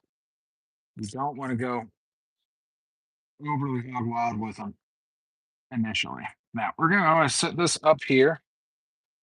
We're going to grab, wow, I'm just now looking at, wow, that's wild. I did not realize that. That is that is actually quite incredible. But look at Look at the indentations, the bite marks on that. That's wild. I did not realize there would be bite marks like that. That's nuts. All right, so got this. Set through there. Set through there. Lift those up.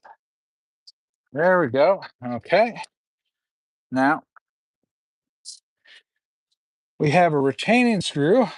We're going to go ahead and reward ourselves.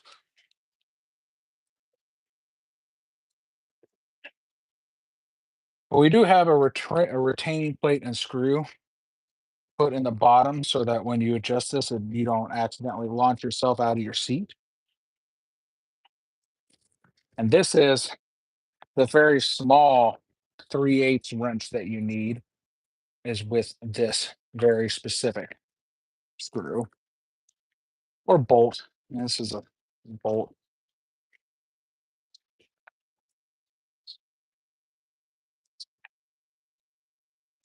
And we're going to let that FA360 on the bottom. Take this. Now, this is very fiddly, so you kind of want to get it in here by hand. Like I said, it is a little fiddly to get it in there, but there we go. Once you get that going, go ahead and grab your creates wrench.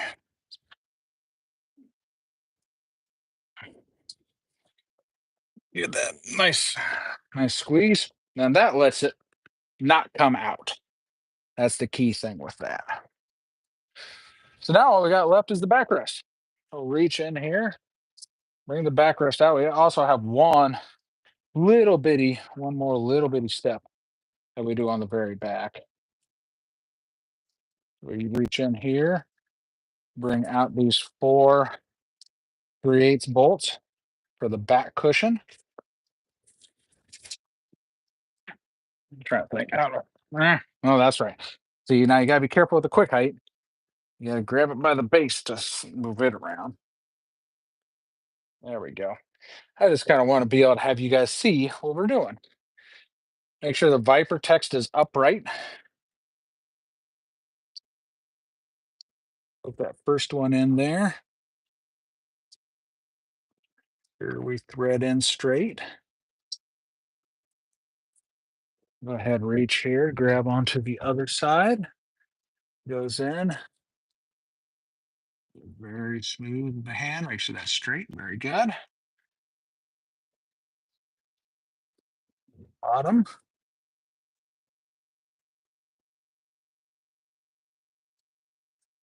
Go. Very nice. Just want to make sure you're recording. Really do. Really just want to make sure you're recording. Little red tally light. Yes, little red tally light. Okay, I wish there was a bigger tally light on the front of that camera because since I'm out here in the bright sun, I can't see the screen at all. So I can't see the record window on the screen. So that tally light is actually really critical.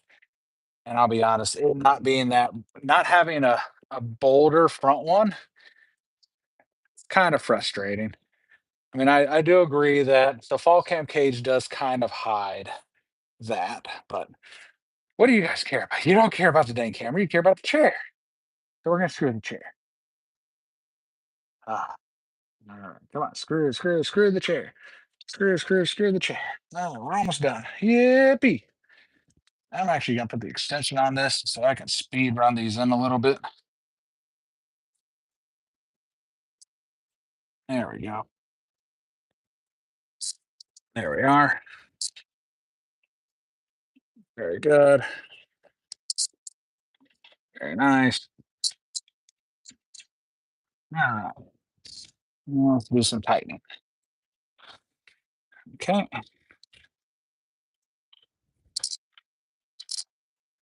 Okay.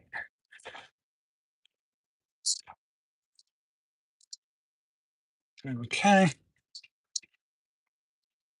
Man, my goodness, once this goes in, man, my goodness, we are dunzos. We have accomplished our task for today, which is converting. Ooh, that was got some static electricity there. Ah, that is swapping out. Ah, it's a quick hike. An acme screw. There we go. I'm extremely happy with how that turned out. I now have a desk chair that can spin freely with the casters locked, while at the same time I now have a shop stool with a glorious blaze orange that I can spin around and go quick height up and down in. Folks, that is the assembly process for Viper Robust Max and Standard Steel Max, quick height, everything else. Hope you enjoyed it. We'll see you next time. Bye bye. Let's press these buttons and stop recording. Yeah, overhead lasted the whole time. Awesome sauce. Sweet. And that, folks, that was the whole session. We live streamed for 201 minutes. That's amazing. So hopefully the AirPods worked the whole time. I'm glad that you chilled out with this. Hope you enjoy the replay. And folks, we'll see you next time. Bye bye.